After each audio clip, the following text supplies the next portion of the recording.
I was sweating again. I closed my eyes and tried to calm my thudding heart. I saw her there, in my mind. The light brown hair cropped short and barely covering her ears. I remembered every detail, how her hazel eyes crinkled when she smiled, the way the left side of her lips curled more than her right when she laughed. The look on her face when we made love, her soft, sensitive neck. I could still see the few freckles that lay speckled across the bridge of her nose. All of that was still mine, but I knew it wouldn't last. Holding on to her image for 2 weeks had been a miracle. I just had one last promise to keep. I was jostled by the nervous girl sitting next to me. She was littered with piercings proclaiming her to be a courageous rebel. Her jitters spoke of the same fear I felt. They had packed us in like sardines on little plastic chairs that looked like they belonged in some school lunchroom. Most of us would leave disappointed, and I prayed I was one of them. I had only promised to show up, I hadn't promised to succeed. Most of the contestants were younger than I. I closed my eyes again, to shut out their youthful anxiety. I took a few deep breaths, and brought the image of Amber back into my mind. It was still so easy to see her. I knew my memory, such a weak tool, would begin to fail. I had pictures, but they weren't the flowing 3D I could call up in my psyche. Still so beautiful and perfect. I heard the door open and hoped it wasn't for me. Sandy Riggers? I opened my eyes as the smartly dressed woman wearing a headset called out the name. A bouncing blonde 3 rows away jumped up excitedly. I was just as excited for her. I had been here for over half a day and knew the auditions had to be coming to a close. It was a long shot to be chosen, and I had never won a lottery. I had my bad luck going in my favor. I closed my eyes again and spent more time with the memory of Amber, my wife. Ken Fisher? The lady had returned, and blessedly called out a name which was not mine. I didn't open my eyes this time as Ken gave a quick cheer, and I heard him head quickly to the door. I wished it would end. I was hoping he was the last, but no one dismissed us. I tried to breathe slowly. My pulse was still racing and I needed it to slow down. One way or another, this little bit of personal hell would be over soon. It was getting too late for it to continue much longer.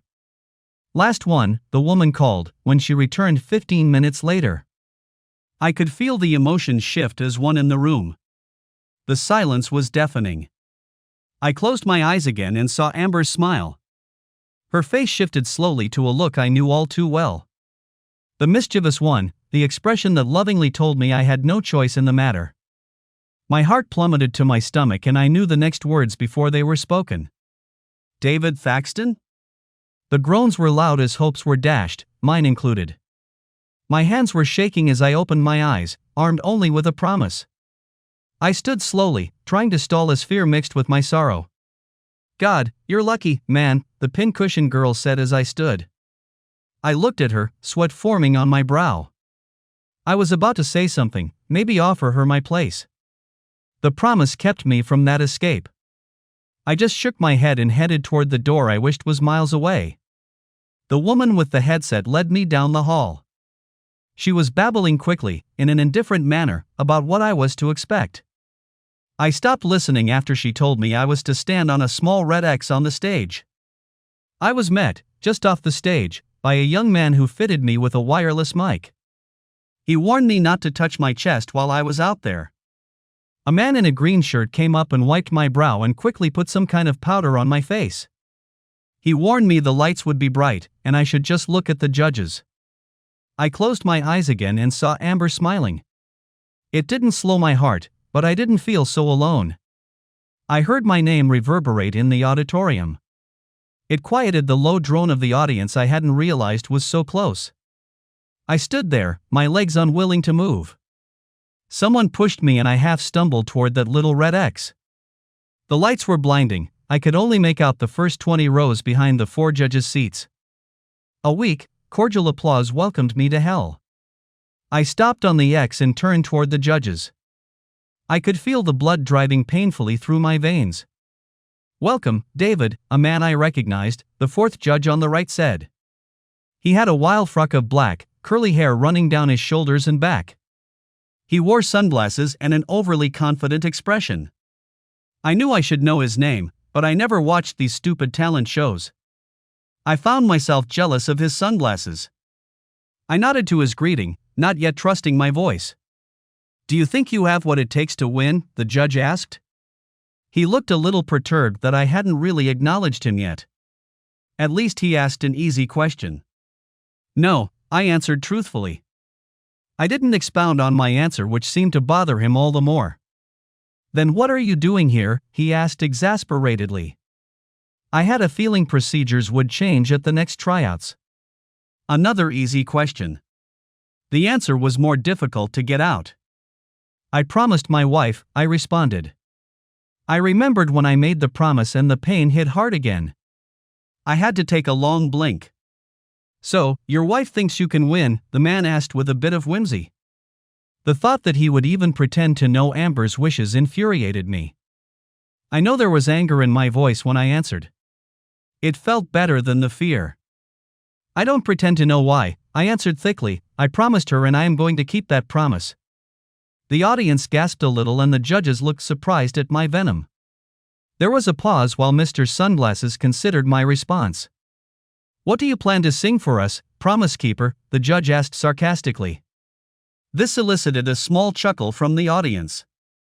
I really didn't like this guy making fun of my promise to my wife. "Amber," I answered. The judges looked at each other strangely. "The reggae song?" Mr. Sunglasses asked incredulously. I kicked myself for not looking up the name before. Of course, there was already a song called Amber. I really didn't want to answer any more questions. "No. I wrote it myself," I replied. There was surprise and a bit of laughter at that response. I was gritting my teeth wishing this would just end. "Well, this should at least be entertaining," Mr. Sunglasses said with a superior smile. "Go ahead and keep your promise." He made it sound so amusing. The audience was laughing openly at this point. I rallied around my rising anger, trying to hold the fear at bay. I had to close my eyes to make the faces disappear. I had never sung in public. Only for my wife. I saw Amber there, smiling and proud. I could always sing to her. I wrote the words to fit to Greensleeves. I had to borrow others' music since I couldn't read, much less write, music. The tune was almost as pretty as Amber, and fit our love as well as possible. I heard the music start in my mind and I slowly sang to her about how we met and how our hearts merged. I sang of her beauty, comparing it poorly to a sunrise. I sang of her smile, of our dreams and mostly of our love. Amber's face changed, and I saw her concern as I got to the end. I sang about my loss and of her death. I couldn't help the tears or the crack in my voice. My promise kept, I dropped my head and listened to the silence. I raised my head and stared into the blinding lights. I think they were waiting for more. The applause started slowly and my anger flared quickly. The death of my wife was not a celebration. I raised my hand in front of my face, trying to shut out the din and the lights. The idiots went on, but my promise was kept. I headed off the stage at fast clip, my pain as sharp as when I last held Amber. The song had fully renewed the misery.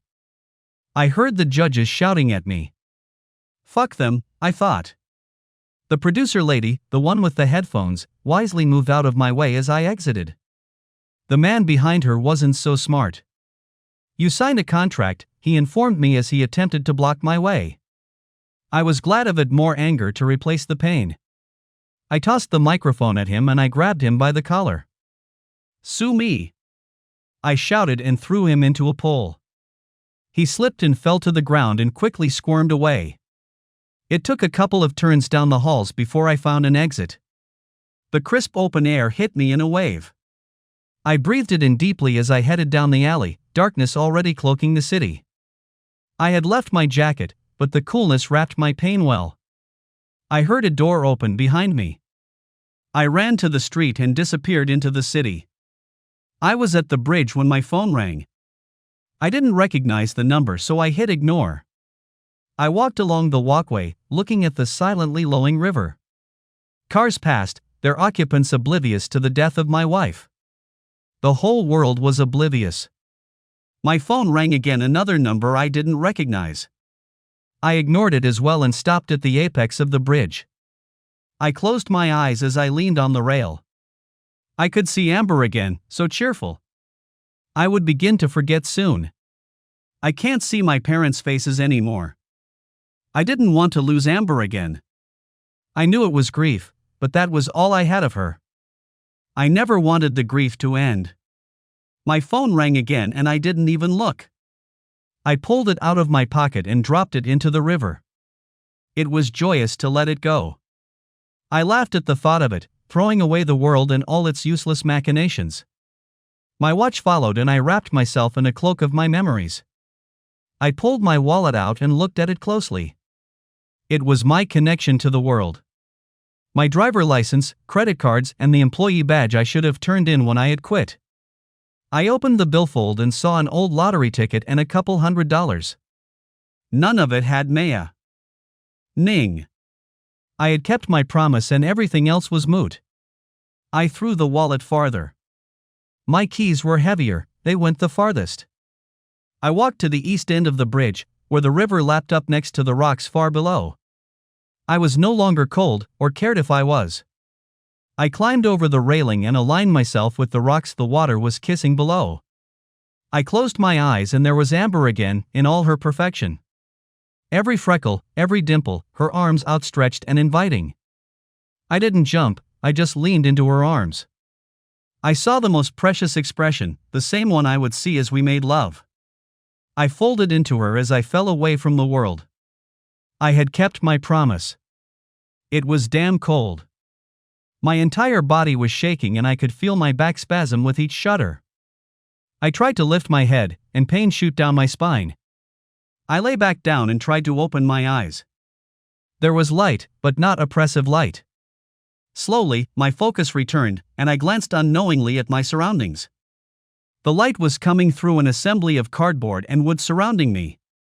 One side looked to be a pallet that had a series of flattened cardboard boxes woven through its slats. I had a torn green blanket over me. I tried lifting my shaking hands, but more pain shot across my back. The blanket smelled foul, like the inside of a wet sneaker. I raised my head enough to see the white stains, obviously bird waste, speckling the blanket. I choked at the thought and tried again to move. The pain was too much, so I collapsed on the hard surface making my bed. I was lying, slightly inclined, on cardboard sheets. I suspected there was unyielding cement beneath them. My shaking was getting worse. I was soaked from head to toe, and the water was foul. Maybe it was I who smelled so bad. The bridge drifted back into my mind. The events leading up to it, and then, Amber. Grief flooded back as the uncontrollable shaking continued. I couldn't even fall off a bridge properly. It would be slow, but I was going to freeze to death.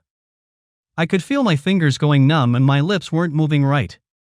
I closed my eyes. They say it is just like falling asleep. Amber was there, in my mind. Something was missing and I couldn't figure out what it was. My memory wasn't perfect. I knew it was her, but something was off. It didn't look quite right and I struggled, shaking, to bring back the perfect image, and things got worse. I was losing her. I hated myself.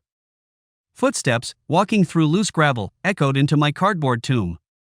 I opened my eyes, and turned my head toward the sound. The steps left the gravel and became quieter as they hit a harder surface. I realized this must be the person who unsaved me. A small section of the cardboard cocoon was pulled away to reveal a cloudy, dismal day. I could make out some large concrete supports and the brownish iron underlying a portion of the bridge. An old black man, his hair graying on both his face and head, grinned at me. His teeth would furnish a dentist with months of work. "You're up," he said with eyes brighter than his weather-beaten face. "They call me Hauser. I pulled you out the water." He tossed a bundle into the tiny shanty and it landed on my chest. "Should have left me," I chattered, not realizing talking would be difficult. "This side's mine," Hauser stated firmly. "You want to die, go to the other side." He used his head to gesture along the bridge to the other bank. "Them's dry clothes. They ain't the finest," he smiled again, "but they's dry." Got them from the shelter so they's clean. He crawled into the hovel and reclosed the opening. He didn't smell any better than I did. I tried to sit up and a sharp pain put me back down. Just roll me back into the water, I groaned. Hauser laughed. It was a halting laugh that didn't speak well of his mental state. You missed most of the rocks, but found a few. Hauser chuckled. Bet you're real sore about now. That's all I needed, some homeless guy laughing at me about my failed suicide. I took a few deep breaths and cried out as my muscles protested. I forced myself to sit up. The dirty blanket fell forward onto my lap and my upper body felt even colder. I sat shivering, trying not to move much. My lower back would have preferred I lie back down. Give me your shirt, Hauser demanded. I took a couple of deep breaths, trying to give my back time to get used to the new position. It wasn't fast enough for Hauser. The shirt or you leave. You have to go somewhere else to die, he said, while holding out his dirty hand. I was in no condition to leave and I guess he had a right to demand I didn't die in his home, as crappy as it was. I tried to unbutton my shirt with my shaking hands. The mixture of the cold and the shooting pains as I moved my arms made it very slow going. I couldn't feel much in the tip of my fingers, which made it difficult to shove the button back through the wet hole. Hauser started laughing again. Maybe you don't miss the rocks next time. He barely got it out before resuming his inappropriate laughter. My fingers are too cold, I stuttered between shakes. I'll do it, but don't get no ideas, Hauser stated as he, and his stink, moved forward. I tried to give him my "are you out of your friggin' mind" look. I don't think I fully managed it. He deftly undid the buttons and quickly scooted back again. It was agonizing pulling the wet shirt off my shoulders. I must have really bruised my back. The air hit my wet skin sharply, and my shuddering increased. Hauser quickly took the wet shirt and handed me a dry one he had liberated from the pile in my lap. It was only an old t-shirt, but it was dry. Pulling it on was another slow, agonizing process. Hauser handed me a worn flannel shirt that buttoned down the front. Layers, I learned that my first year, Hauser spouted proudly. There was more pain putting my arms in the armholes. The shirt smelled clean. It didn't smell at all, and that was clean from where I was sitting. I was able to get the shirt buttoned myself, much to Hauser's relief, who seemed overly concerned about his virtue. The dry clothes started warming my chest quickly. The shivering didn't stop, but the severity receded, and I had more control over it. Now the pants, Hauser said, and quickly stepped outside. Let me know when you're done. I smirked, my lips working a bit better, at his worries. Even if I was gay, Hauser wasn't my type. I laughed inwardly at that thought. He was old and homeless and had all the right in the world to be from the kooky side of the street. It took a long time to switch my pants. My lower back must have taken quite a hit and the muscles were screaming. I more or less scooted out of the pants since I was unable to fully bend my legs. Hauser had brought a pair of cotton exercise shorts and some old stained cargo pants. I replaced my boxers with the exercise shorts, almost screaming to get them over my feet. The cargo pants were even more difficult.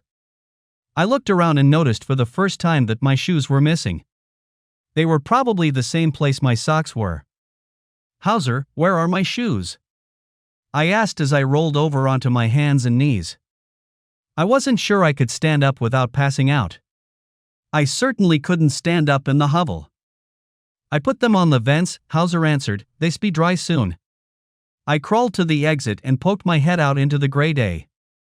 I was housed under the bridge, right where the supports met the land. My shaking had stopped. It wasn't terribly cold now that I had dry clothes. Hauser looked down at me. There's socks in there too, he said, pointing into the hut. I crawled back and painfully donned a pair of dry black socks. What's your name, Jumper? Hauser asked with a bit of sarcasm. I decided it was best he didn't know. I didn't plan on staying, and I didn't really trust him. Frank, I answered. It was the first name to come to me. I subconsciously felt for my phone and remembered it was at the bottom of the river, along with my wallet. I really wasn't planning to need them anymore. Why'd you do it? Hauser asked. I looked up at him and saw the glint in his eye. I could see he wasn't really concerned about me. He was more interested in the story.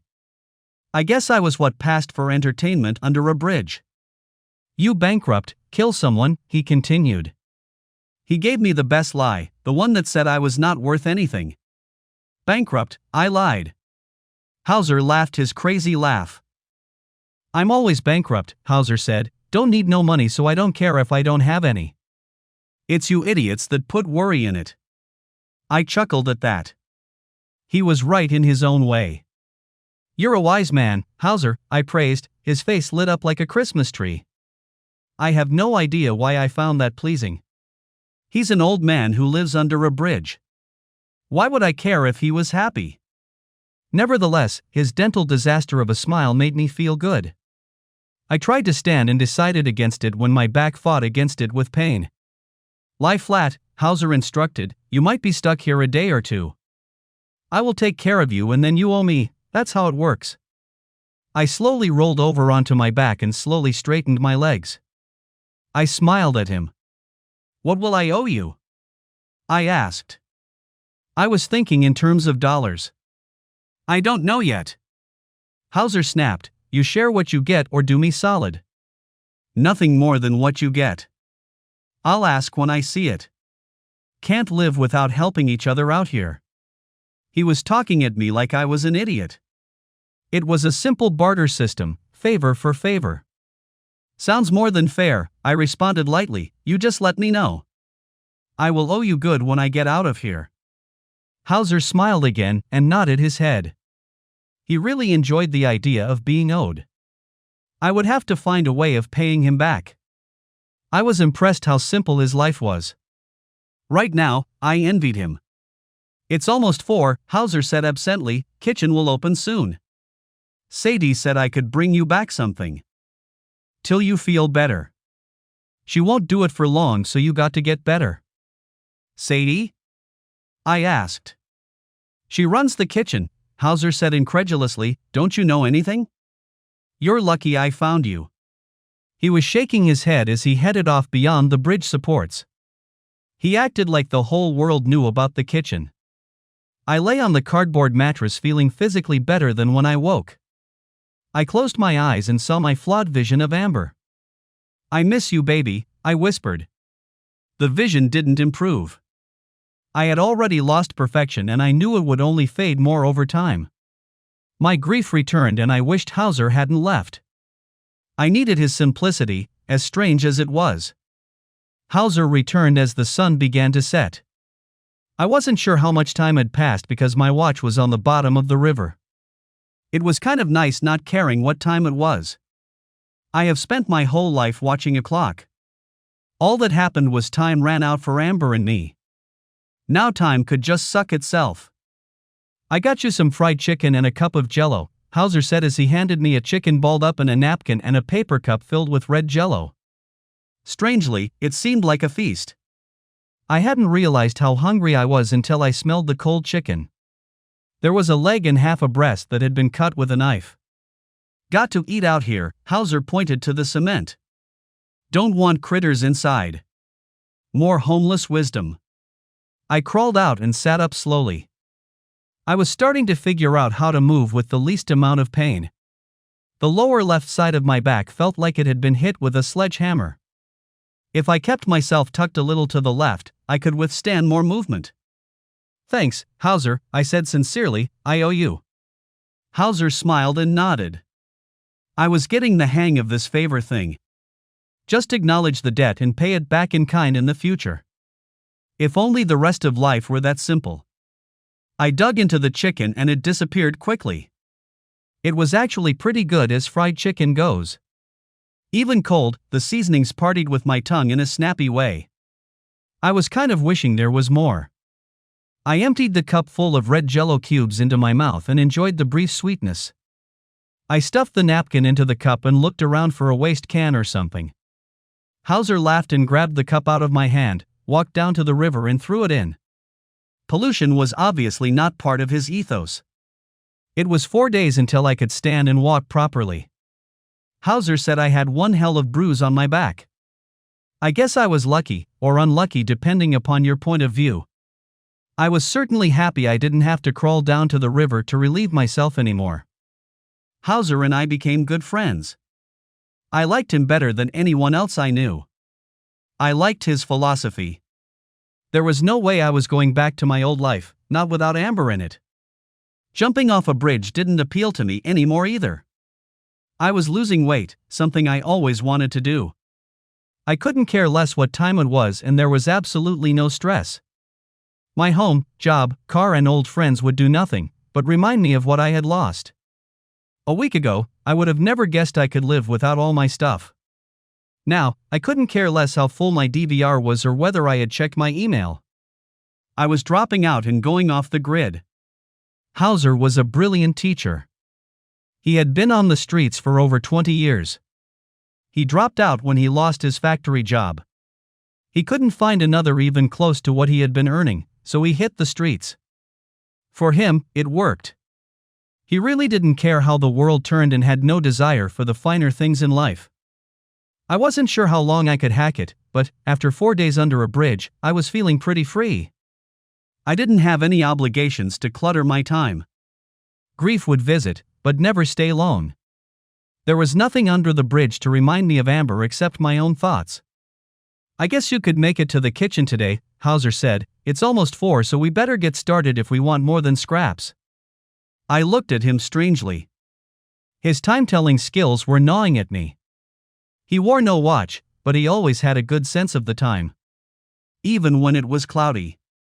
How do you always know what time it is? I asked with a smile. Hauser was always proud of his secret knowledge of the streets. It's one of the reasons why he liked me. I always made a point of drawing it into the open so he could show off.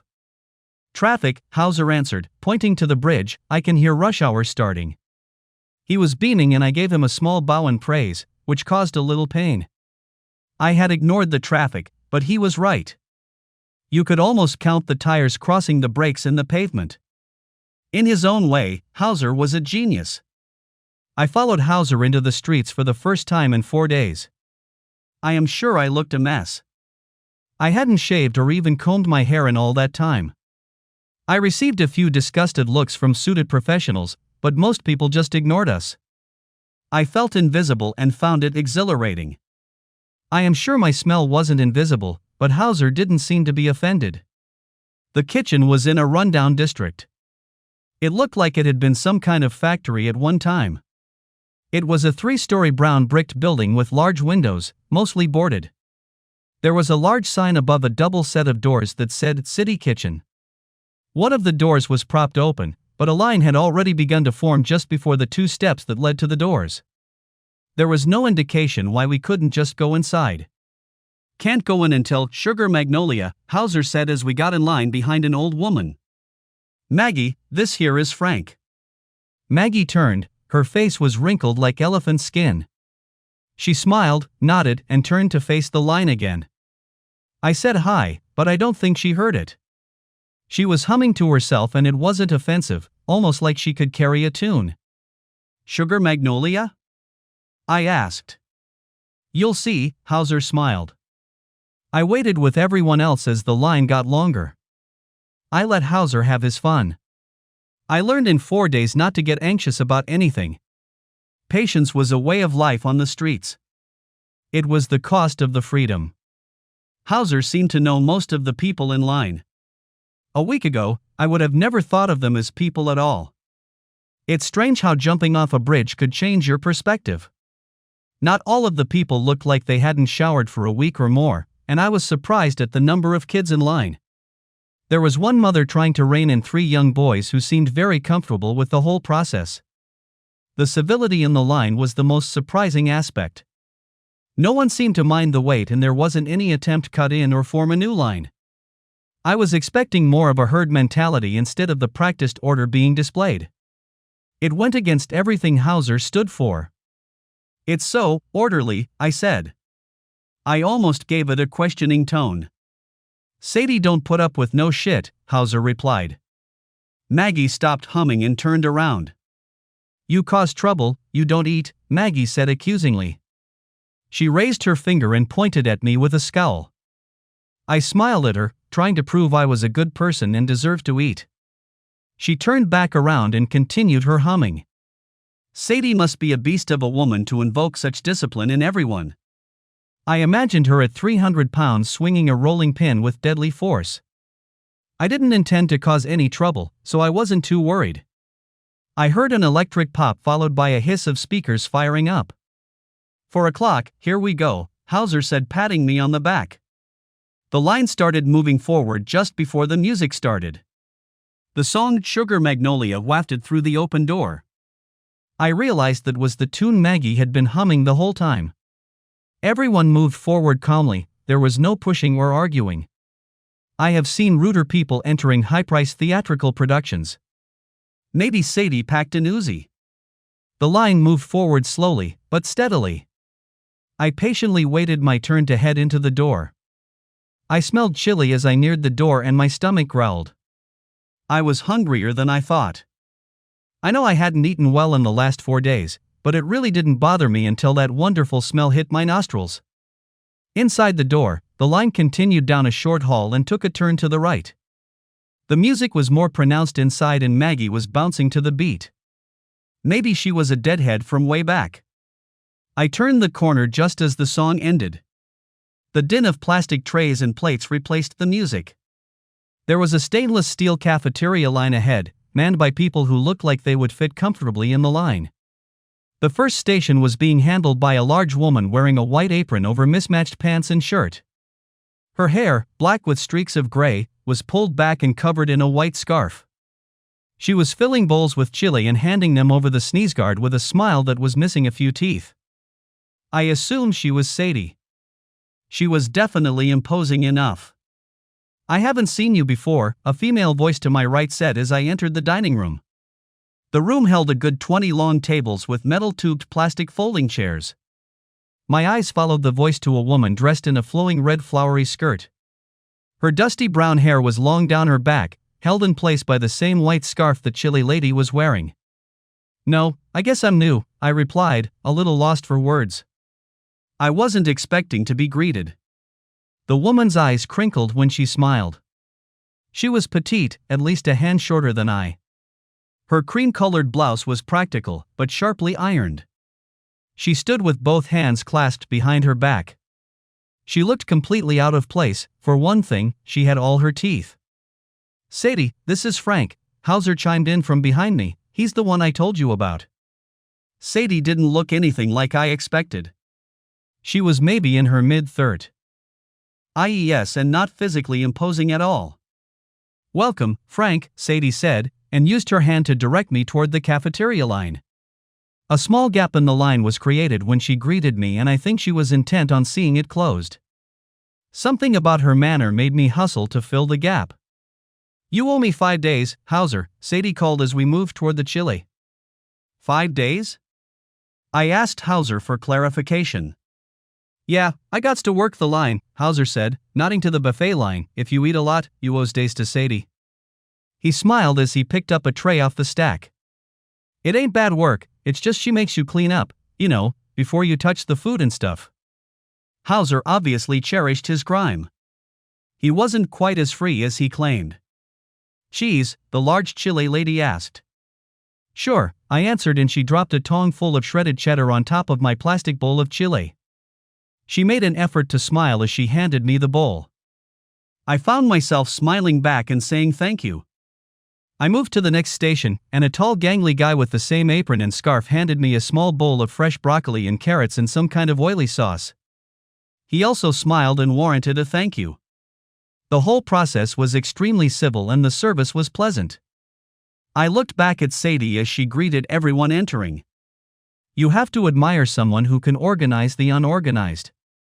Brownies, Hauser said excitedly. I saw his eyes light up and he exposed all his bad teeth. An older woman was serving them at the end of the line. Same apron, same scarf, and the same smile. With our trays loaded, Hauser and I found a seat at one of the tables. Does Sadie run this all by herself?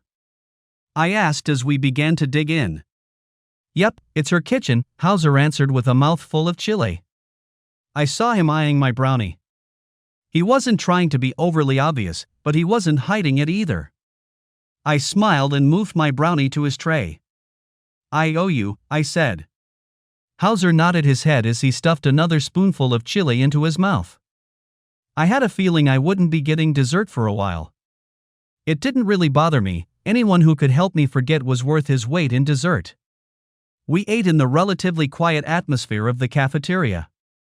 There was talking, but it was all subdued and very cordial. Not what I expected at all. Hauser informed me Sadie wouldn't allow raucous behavior in her cafeteria. I looked back at Sadie and wondered how she could possibly stop a ruckus if it started. Everyone just seemed to accept her iron rule here. I was watching Hauser enjoy his brownies at the end of the meal. Enjoying was an understatement. He was in ecstasy.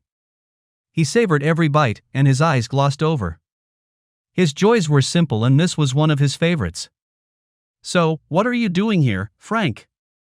Sadie had sat down next to us without me noticing. I jumped a bit in surprise. I figured I would stick with the lie I started with. Financial problems, I answered. I wondered if I smelled as bad as Hauser. If so, Sadie didn't seem to mind. She just looked at my face as if trying to figure out something. Her dark eyes seemed to penetrate past my lie, and I sensed she didn't believe me. You're not buying Hauser's freedom of the streets crap, are you? Sadie smiled sweetly at Hauser as she said it. Hauser was still lost in his second brownie and seemed oblivious to the teasing insult. For some reason I didn't feel like lying to her again. There was something about how she presented herself that just made it feel wrong. Right now, yes, I answered honestly, it's kind of refreshing. Hauser was nodding as he relished another mouthful of the brownie. He was more aware of the conversation than I gave him credit for. Sadie rolled her eyes and gave me an expression just short of disgust. I suddenly wanted to take my answer back and try again. You owe Hauser? Sadie asked, nodding toward the brownie monster. Yes, I answered quizzically. Then you take his 5 days, Sadie said as she rose. I'll see if I can change your mind. Be here tomorrow morning at 9, don't be late. Sadie headed off before I could respond. I was shocked by the authority she just assumed she had. Hauser smiled with a mouthful of brownie. We're even, Hauser said, obviously pleased with the turn of events. I looked after Sadie, her skirt swinging from side to side as she headed toward the serving line. She walked with authority that no one seemed to question. She inspected the line, and was pointing out things while workers hustled to make everything right. Not what I expected at all. It was a chilling morning, doubly so since I had to leave the hovel before the sun was above the buildings. I made it to the kitchen well before 9, or at least Hauser said I would be early. I was stamping my feet on the steps, and hugging myself when I heard the door begin to open. You're going to have to collect better clothes if you want to make this your lifestyle, Sadie said, while waving me in. You're early, she commented. Don't have a watch, I responded as I stepped into the warmth. It was the first time I had needed a watch since I threw it in the river. She locked the door behind me and started walking to the dining area, expecting me to follow. I followed like a dog. The door to the right, Sadie instructed while pointing to the far wall, leads to a shower room. There's a wash basin to wash your clothes and a dryer. Clean up, and we'll get started in about an hour. She turned, and headed back toward what I expected was the real kitchen area. She left no room for dissent. What if I say no? I asked. Might as well find out how this all works. I wasn't used to feeling like someone's slave. Sadie turned around and looked at me with a calm glare. If you're not clean, you can't touch the food, Sadie stated firmly. If you can't help, we won't like each other. Her hands found her hips and she stared at me. I almost came back with a smart-ass remark, but couldn't find the courage. She was very imposing for such a petite woman. Clean it is, I said cheerfully. I really didn't want Sadie's ire. I had a strange feeling it would be a costly thing to behold. Sadie just turned and continued on her previous path. The shower room was large. I guess the building must have needed it in its prior life. It was set up like one you might find in an old dormitory. A row of sinks, a hall of toilets, and a large, open shower room with 5 shower heads. In the sink portion, there was a utility basin with an old dryer next to it.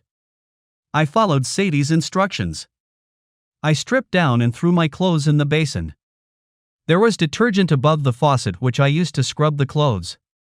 The water turned a nasty shade of tan as I washed. I guess 5 days in the same clothes does that.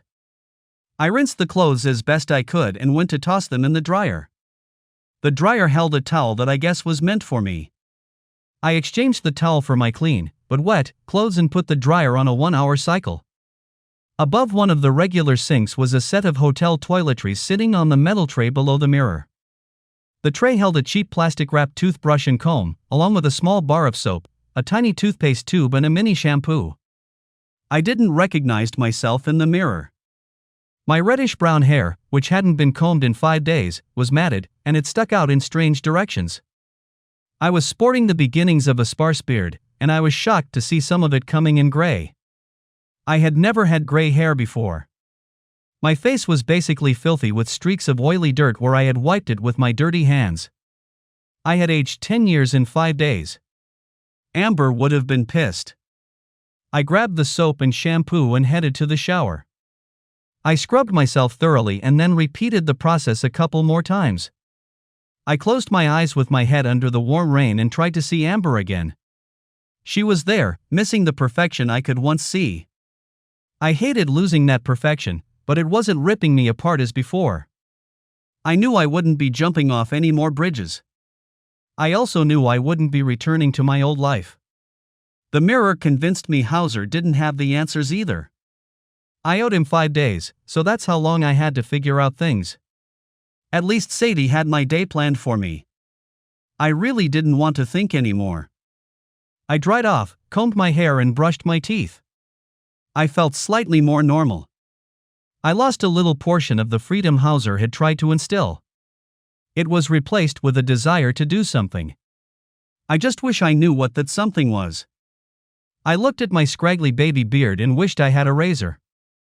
I didn't like the gray hairs. Amber would have hated them.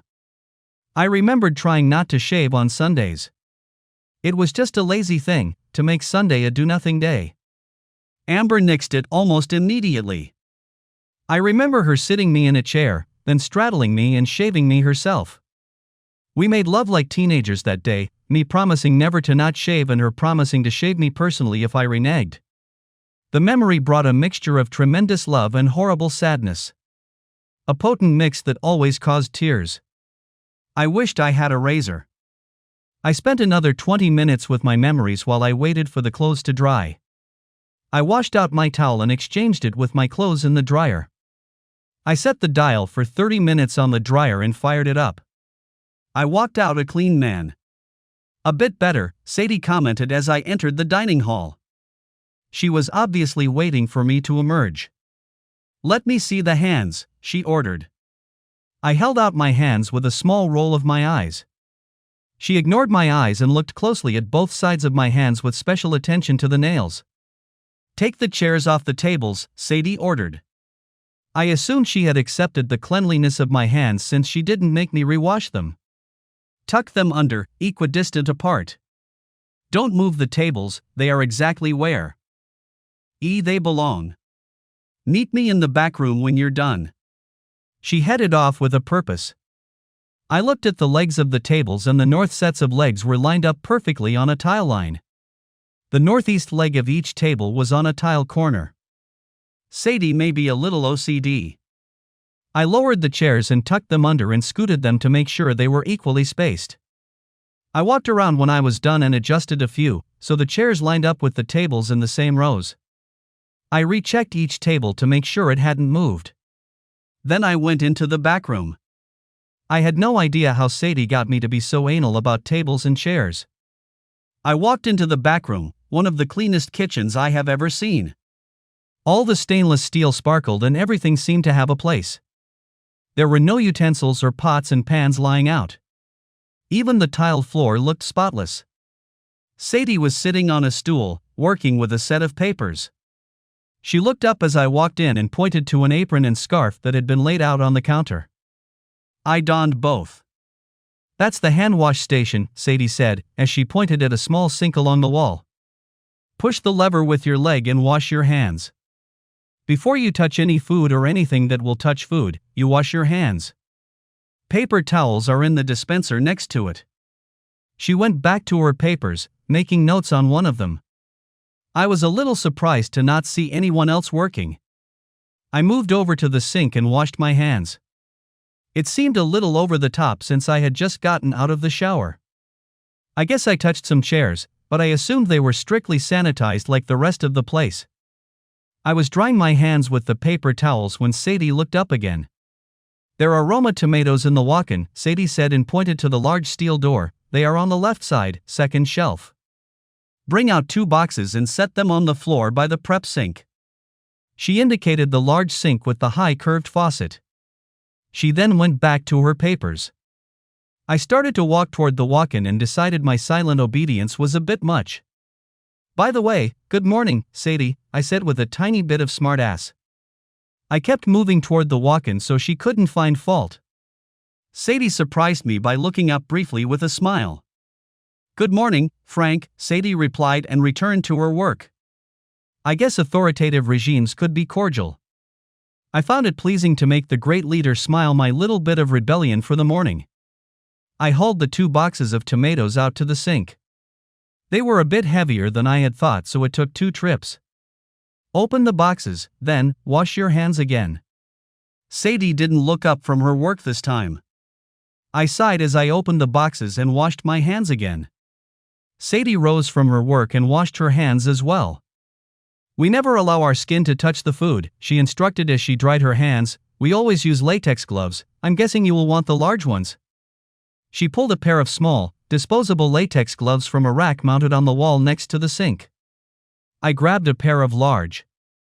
It's taco night and you're prepping the tomatoes. Sadie's motions were practiced as she blindly grabbed a metal colander from the wire shelf above our heads. Both boxes need to be prepared. Rinse, core, slice then chop. These will be used for taco toppings. She handed me the colander, load it up and hold it under the water to rinse them. She walked off to grab some more tools for the job as I began rinsing the first batch of tomatoes. Sadie returned with a cutting board and a pair of small clawed spoons. She deftly maneuvered, with her feet, a wheeled garbage can over toward the sink. Touch the garbage can and you need a new set gloves, she warned. She retrieved a wet tomato from the colander and showed me how to take out the small hard core at the top with the clawed spoon. The core went into the can and the tomato onto the cutting board. We started coring the tomatoes together. She wasn't afraid to get her hands dirty. I have seen your face before, Sadie said absently as she quickly cored another tomato. I don't see how. No, I've seen it. I remembered her greeting everyone at the door last night. She was good with names. Frank doesn't jog my memory. Perhaps you have another name. Her smile was slight, but I did see the small curve. I cored another tomato, conscious she was doing 2 for every one of mine. I like the name Frank right now, I said truthfully, while respecting her deduction. Yesterday was the first time I have ever seen you, so I am sure you must be thinking of someone else. I couldn't see how our paths had crossed in the past. My mind was drawing a blank. It will come to me, Sadie said. I never forget a face. I needed to change the subject. Amber didn't know Frank. It was easier to try and forget as Frank. I thought there would be other workers. Not until 1, Sadie replied. I only need 1 for prep. I felt like I was in a coring competition. Every time I moved to catch up to her pace, she would accelerate. Finally, I surrendered and slowed to a reasonable pace. Nice try. Sadie was wearing a smirk as she slowed to a pace just a bit faster than mine. She obviously liked to win. So how did you end up here? I asked Sadie. I was truly interested in how a model of efficiency could find herself running a free soup kitchen. Long story. Maybe I will tell you sometime.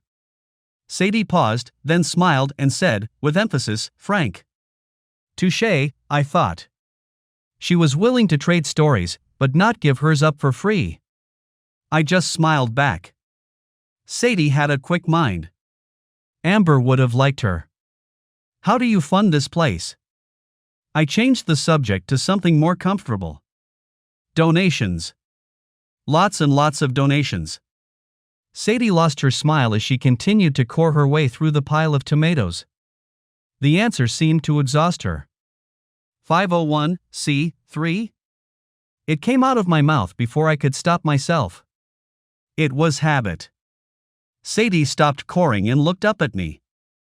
Do you understand financial statements? Sadie had already surmised a lot. I wanted to feign ignorance, but I had asked the question too confidently. Yes. Will you look at my books? Sadie's question sounded almost pleading. I sensed her confidence didn't extend into accounting. So much for totally ignoring my old life. I can do that. I didn't want to sound too confident about my abilities. Sometimes people hand you a horrible mess and expect you to create facts from thin air. Okay, tomorrow, same time. I'll get someone else to prep. Sadie's mood changed. She started coring with enthusiasm. I thought I might have just bitten off more than I could chew. I learned a lot about mass food preparation. Sadie changed from authoritative to patiently instructive. Maybe her books were more than a mess. I was being buttered up for tomorrow. Strangely, I found the labor fun and relaxing. It was fairly easy, different, and repetitive. Nothing you had to think too deeply about. Each task had an endgame, a place where I could identify that it was done and enjoy that sense of completion. I needed the mindless labor, and today I was good at it. At 1 o'clock, 4 other homeless workers showed up. Each had worked for Sadie before, and confidently went to work after reading a chart on the wall. Trudy, the large woman who was serving chili yesterday, didn't read the chart. Sadie instructed her verbally as a matter of course. I suspected Trudy couldn't read. Sadie just took it in stride and ignored the limitation. In fact, she put Trudy in charge of teaching me how to brown the beef. Trudy smiled and waved me over to the grill. Trudy redundantly educated me about washing my hands and using latex gloves, which I took in stride. She showed me the controls for the hood and emphasized the exhaust fan had to be on when the grill was on. I had lessons regarding grill controls and cleanup. It was 15 minutes before Trudy thought we were ready to get the meat from the cooler. Her personality was a lot like Sadie's, only leaning more toward the compassionate side. Trudy's hands moved quickly, chopping beef and searing it on the grill. I watched her hand maneuver the large metal spatula with practiced agility. She handed it off to me and I proved my lack of coordination quite handily. Trudy found it entertaining and amusingly grabbed my hand every once in a while to steer it toward beef that might otherwise burn. My college degree was useless compared to her experience. It was refreshing to be taught something new and to have a teacher so enthralled with the experience. We transferred the first batch of meat to a large metal pot and sent it off to someone else for sauce and seasoning prep. "You single?" Trudy asked. There was a twinkle in her eye and I couldn't help blushing. The question came out of nowhere. I mumbled, trying to come up with an answer that wouldn't scar the rapport we had. I could think of nothing that would not come out insulting. I whispered some truth for both our sakes. My wife just passed away. It was quiet enough to remain private. Trudy nodded slowly and leaned into me compassionately. "I'm sorry," Trudy whispered back. I wasn't sure if she was sorry about my wife or the fact she flirted. "Thanks. We have 3 more pots to fill," Trudy said, returning to the job at hand. I think she saw my need for manual labor. When I returned with more meat, there were 2 spatulas at the grill. We worked in tandem with the next 3 batches. She didn't flirt anymore, but we bonded over the searing meat. She started humming Amazing Grace as we cooked. I joined in after a few moments. Trudy smiled at me and I realized she was humming for Amber. I was touched that she understood, although she had never met my wife. I turned to hand off the second pot of cooked meat to the next station. I caught Sadie staring at me. She clumsily went back to her paperwork. I wondered if she had heard my confies. Shaun. I hoped she hadn't. I only told Trudy to spare her feelings and mine. If you do prep, you get to eat first. It was a wonderful rule that my growling stomach appreciated immensely. I had been smelling food all day and had had nothing but water. I was getting used to eating only once a day, but it's tougher when watching it being prepared. There was no cheating or snacking in Sadie's kitchen. I even had to wait for Sugar Magnolia. Luckily, Hauser was near the front of the line. I waited until he sat down before I started eating. It wasn't so much manners as it was a show of friendship. I liked him liking me without the need for my past. I loved feeding off his lazy enthusiasm for life. It was refreshing. Hauser lamented about the desert. He hated Jell-O Day and passed on his wiggly lemon chunk to me. I liked Jell-O. The mix of coolness and sweetness always seemed to please my tongue. Amber used to make triple-layered Jell-O concoctions for me, mixing flavors that should never go together. She never found a combination I wouldn't eat. Good evening, Hauser. Sadie had snuck up on us in the middle of our desert discussion. Hauser nodded with mouth full of food. She leaned down and whispered in his ear. He nodded again. Sadie placed a plastic-wrapped brownie on Hauser's tray. Hauser smiled, showing all his awful teeth. I gots to get you warmer clothes, Hauser said, never taking his eyes off the brownie. I snapped my eyes up, looking after Sadie. She was moving off, back to the front of the line.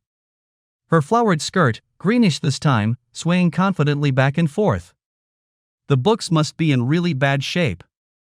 Hauser showed me the shelter where I could get some warmer clothes.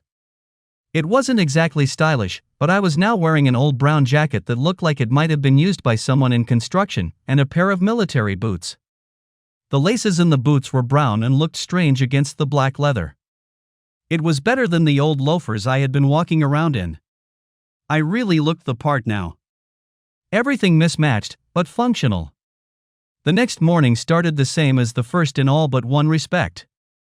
Sadie was smiling when she opened the door. The books must be an absolute disaster. I took a shower, which I now appreciated greatly, and met Kevin. Kevin was a shy younger man who was to replace me on prep. We shared the dryer. Not unexpectedly, there were 2 of everything waiting for use. 2 towels, 2 toothbrushes, and 2 shampoos and soaps. Sadie never prepared more than necessary. Exactly what was needed and nothing more, but it was always exactly what was needed. Sadie took me into a small office connected to the kitchen. It looked as clean and organized as the rest of the building. There were 3 4-drawer black file cabinets labeled by year, plus a small desk with an old computer and small printer. A stack of folders, each labeled with a month and year, were piled next to the keyboard. These are this year's receipts. Sadie pointed to the stack of folders. I hope you are familiar with the accounting system. She logged into a small business system I was quite familiar with. I nodded my head. So far so good. Can you make sure it is all correct? Nothing can be wrong. I looked at her worried expression. All of this seemed too neat and orderly to be worrisome. You just want me to audit the books? I asked, the surprise evident in my tone. Please, it's important. Sadie left before I sat down. She never even doubted I would do it, but I did note she used the word please. I made myself familiar with Sadie's chart of accounts and printed off a balance sheet as of the first of the year. With that starting point, I began matching receipts to journal entries. Her record keeping was meticulous. I had very little trouble reconstructing what she had done. There were no journal entries without supporting documentation, and each receipt corresponded to an entry. I was impressed. It is rare to find such perfect record keeping. I ended with printing a current balance sheet and income statement. Everything was perfect to the penny. It had only taken me 4 hours to complete. What's the verdict? Sadie asked as I walked into the kitchen with my notes. She seemed apprehensive and I couldn't understand where it was coming from. There was no way she could think her books were bad. All good, I responded confidently. You expensed some things as repairs that I probably would have capitalized, but you did it consistently. There is nothing wrong that I could find. In fact, they are very accurate and well done. Sadie visibly let out the breath she had been holding. Do you think you could look at the 3 previous years? It began to make sense. You're getting audited, I stated. Only the IRS could make someone like Sadie squirm. She waved me back into the office. Yes, Sadie answered once we were alone. She pulled an envelope from a drawer and handed me the letter inside. The IRS was auditing her last 3 tax returns and wanted to examine her supporting documentation. There was a paragraph about providing necessary documentary support to maintain her charitable status. The letter seemed to be worded a bit differently than a standard audit letter. The amount of money involved usually didn't generate IRS flags and certainly didn't warrant an audit this deep. This seems a bit heavy-handed, I offered when I handed back the letter. Will you look at the last 3 years? Hell yes, I answered, with some fight in my words. I never did like it when the IRS picked on the innocent. Frankly, Sadie was doing the world a favor. I had only known her for 3 days and I could tell the city needed her. It will take a few days and I'll need the tax returns. Each year has its own drawer. Sadie hastily pointed toward the file cabinets. The first folder contains the tax returns. It will be all right, I said, trying to calm her nervousness. They can only go after fraud. I've seen nothing coming close to that. If your tax returns reflect your financials, this will be nothing but an annoyance. Sadie looked slightly more relieved and even gave me half a smile. Thanks. Sadie left the office for a moment, then poked her head back in. What the hell are you doing here? I guess my skills didn't make sense with my homelessness. Nothing criminal, I assure you, I said in all honesty. Of course, if I was a criminal, I would have said the same thing. Sadie seemed to size me up and accept me at my word. Either that, or I was the only one convenient to trust. I was busy putting this year's files into their proper drawer as she returned to work. Kevin and I were in the front of the line when Sugar Magnolia came over the speakers. It seems auditors gain the same rights and privileges as prep cooks. It was Polish sausage night and Trudy winked at me and gave me a slightly larger portion. I winked back in a friendly way and waited for Hauser again. Hauser was happy as ever. It was white cake night, which was halfway to a brownie for him. I think he measured his happiness in grams of sugar. I, on the other hand, prefer a more mellow dessert. I moved my cake to his tray. I owe you, Hauser said with a mouthful of half-chewed Polish sausage. I wished I could live day to day like he could. He seemed to have no concerns beyond the present. I envied the freedom he had built in his own mind. My mind was still lost in the past. My precious Amber was gone and I was forgetting her face. I could imagine her touch and her voice. It was her face that was fading. The rest would follow. My mind was too weak to hold on. You owe me nothing but good company, I said. Hauser laughed and told me about the boat he saw get caught among the pilings under the bridge earlier. It took the better part of the day and 2 more boats to get it free. To him, it was quality TV. I laughed when he told me how one guy was trying to rig a pull line while straddling both boats. They invariably pulled apart and sent the guy into the river. To Hauser, the incident was as good as white cake. For me, a moment not lost in the past. Good evening, Hauser. Sadie had snuck up on us again. Why don't you show Frank how get a warm bed tonight? Sadie, a man lives where he wants, Hauser stated firmly. It was funny watching him consolidate behind his beliefs. I was strangely flattered. Sadie rolled her eyes, reached into the pocket of her blue-flowered skirt and placed a plastic-wrapped brownie on his tray. Hauser smiled and I stared dumbfounded at Sadie. But a man ought to know all the options, Hauser retracted quickly. Thank you, Hauser. Sadie never really looked at me. She just headed back to monitor the line. You're the best thing I ever pulled out of the river, Hauser said slowly as he unwrapped his precious brownie. Did you tell Sadie how you found me? That's for you to say.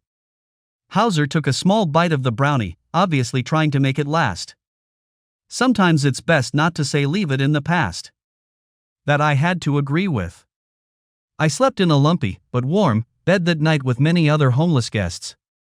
The shelter had rules, which I followed, and I was up, showered and out by 8 o'clock as directed. The rules were what kept Hauser away. If I want to sleep the day away, I will. His words, not mine.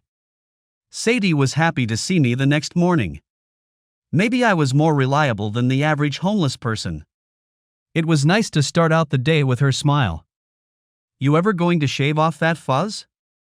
Sadie asked. I could see her eyes on my chin. The mirror told me it added a few years to my looks, but I was getting used to it. Amber would have hated it. Strangely, that's why I finally decided not to shave it. It reminded me she was gone, and I didn't want to forget. I was worse off without her, and my scraggly beard was proof. "Someday," I answered with a smile. "It makes you look old." Sadie turned and started walking toward the kitchen. I followed, liking my beard a little less. I went to work on last year's financials. It took me all day to audit the financials and reconcile everything to the tax return. I questioned Sadie about a single donation entry marked charity ball. She produced a paper ledger with the handwritten names of all the donors and the amounts they gave. The kitchen put on the ball every February. It was the biggest fundraiser of the year. I tallied the donations and they mirrored the entry. It was a pretty successful event, generating a little over $35,000 in donations. "I notice you don't take a salary." It struck me as odd. She spent 7 days a week here and there was no disbursements to her name. In fact, there was no payroll at all. "I don't need the money," Sadie said nonchalantly. "Independently wealthy?" I was grinning. "I don't know, Frank." Sadie emphasized my phony name. "Am I?" We were still in the trade story for story mode. I wasn't willing to give up mine and she was stubbornly holding on to hers as leverage. "I'll just make up a story then," I said, tongue-in-cheek. "Make it a good one." Sadie laughed and returned to her work. I liked her laugh. She didn't laugh enough. Neither did I. I found only one entry without supporting documentation. It was for $15 and was expensed as window cleaning. Hardly material, but I followed up anyway. Sadie had given a young boy the money to clean the windows. He obviously didn't have a business that could generate a receipt. He was homeless with his mother and just wanted to help. Sadie allowed it and paid him out of petty cash. I assured Sadie it wasn't going to be a problem. I now knew the words to Sugar Magnolia by heart. I really wanted to ask Sadie why she played that song every day. I knew it would cost me my past, so I just sat with Hauser and tried to quell my interest. It was Jello night, so Hauser passed me his. He didn't say I owed him and didn't draw attention to it in any way. We were like a married couple. We knew what each other liked and just simply traded food. Amber and I used to rate each other's salads at restaurants. I would go for her onions and she for my olives. We would do it in the middle of a conversation, without breaking thought. It was a simple thing and I was fond of the memory. "You have any family?" I asked. I wondered why I never asked the question before. I was so busy hiding my past, I never thought about his. He simply nodded and went on eating. I could tell he really didn't want to go into it. There was no eye contact, and his gritty smile wasn't evident. I dropped the subject and knew we would be better friends because of it. I spent the next day on the 2 years back books. There was absolutely nothing wrong with them. I couldn't even find simple addition errors. Sadie was as stringent with her accounting as she was with her kitchen. I pulled the IRS letter out of the desk again and reread it. It used harsher language than I had seen in past audits. Something of the kitchen size was usually handled by mail. Here they were demanding an on-site audit with veiled threats hidden inside their demands. The 2 tax returns I reviewed didn't seem to warrant any kind of review. Nothing in them should have raised any flags. The letter was certainly not indicative of a random audit. This audit doesn't feel right, I said as Sadie came in to check my progress. It almost seems hostile. She hesitated before she responded. Then she sat down. I think it is an attack, but I can't be sure. Sadie sighed softly, looking at the letter I placed on the desk. The city tried to rezone this block for a developer. It would have forced me out, so I fought it and won. I don't know how they could have done that. She pointed to the letter. But I think it might be part of the same thing.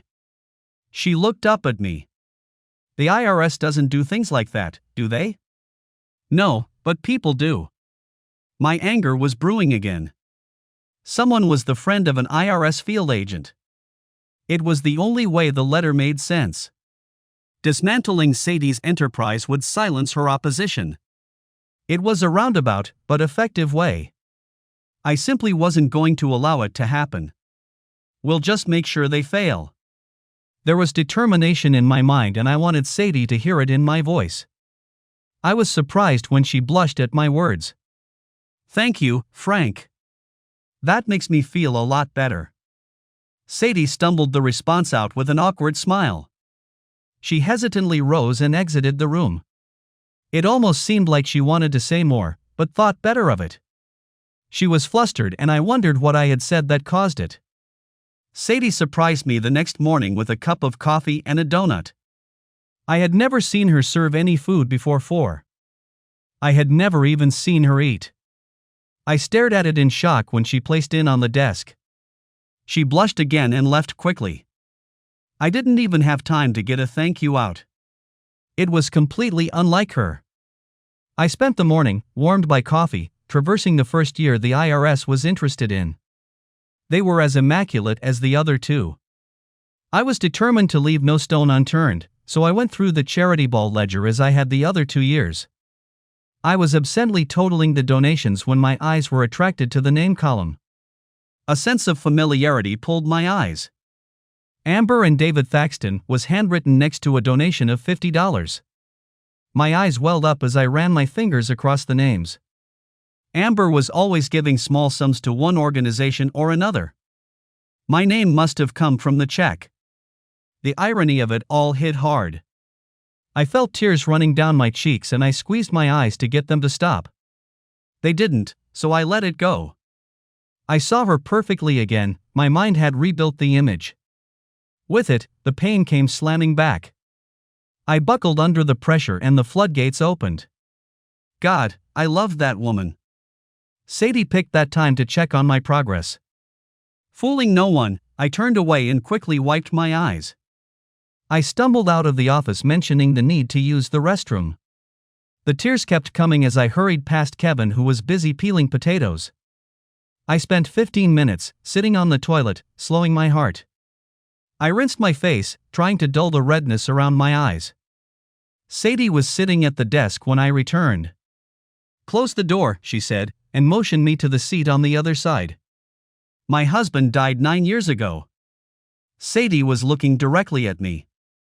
The kitchen was Richard's creation, the only thing he had done right, he told me. I promised him I would keep it running. I don't think he envisioned me running it personally, but here I am. She looked down at the desk. The whole world thinks you're dead. My mind was reeling. She made sense now, her running this place fit. Her telling me about it meant she knew something of me.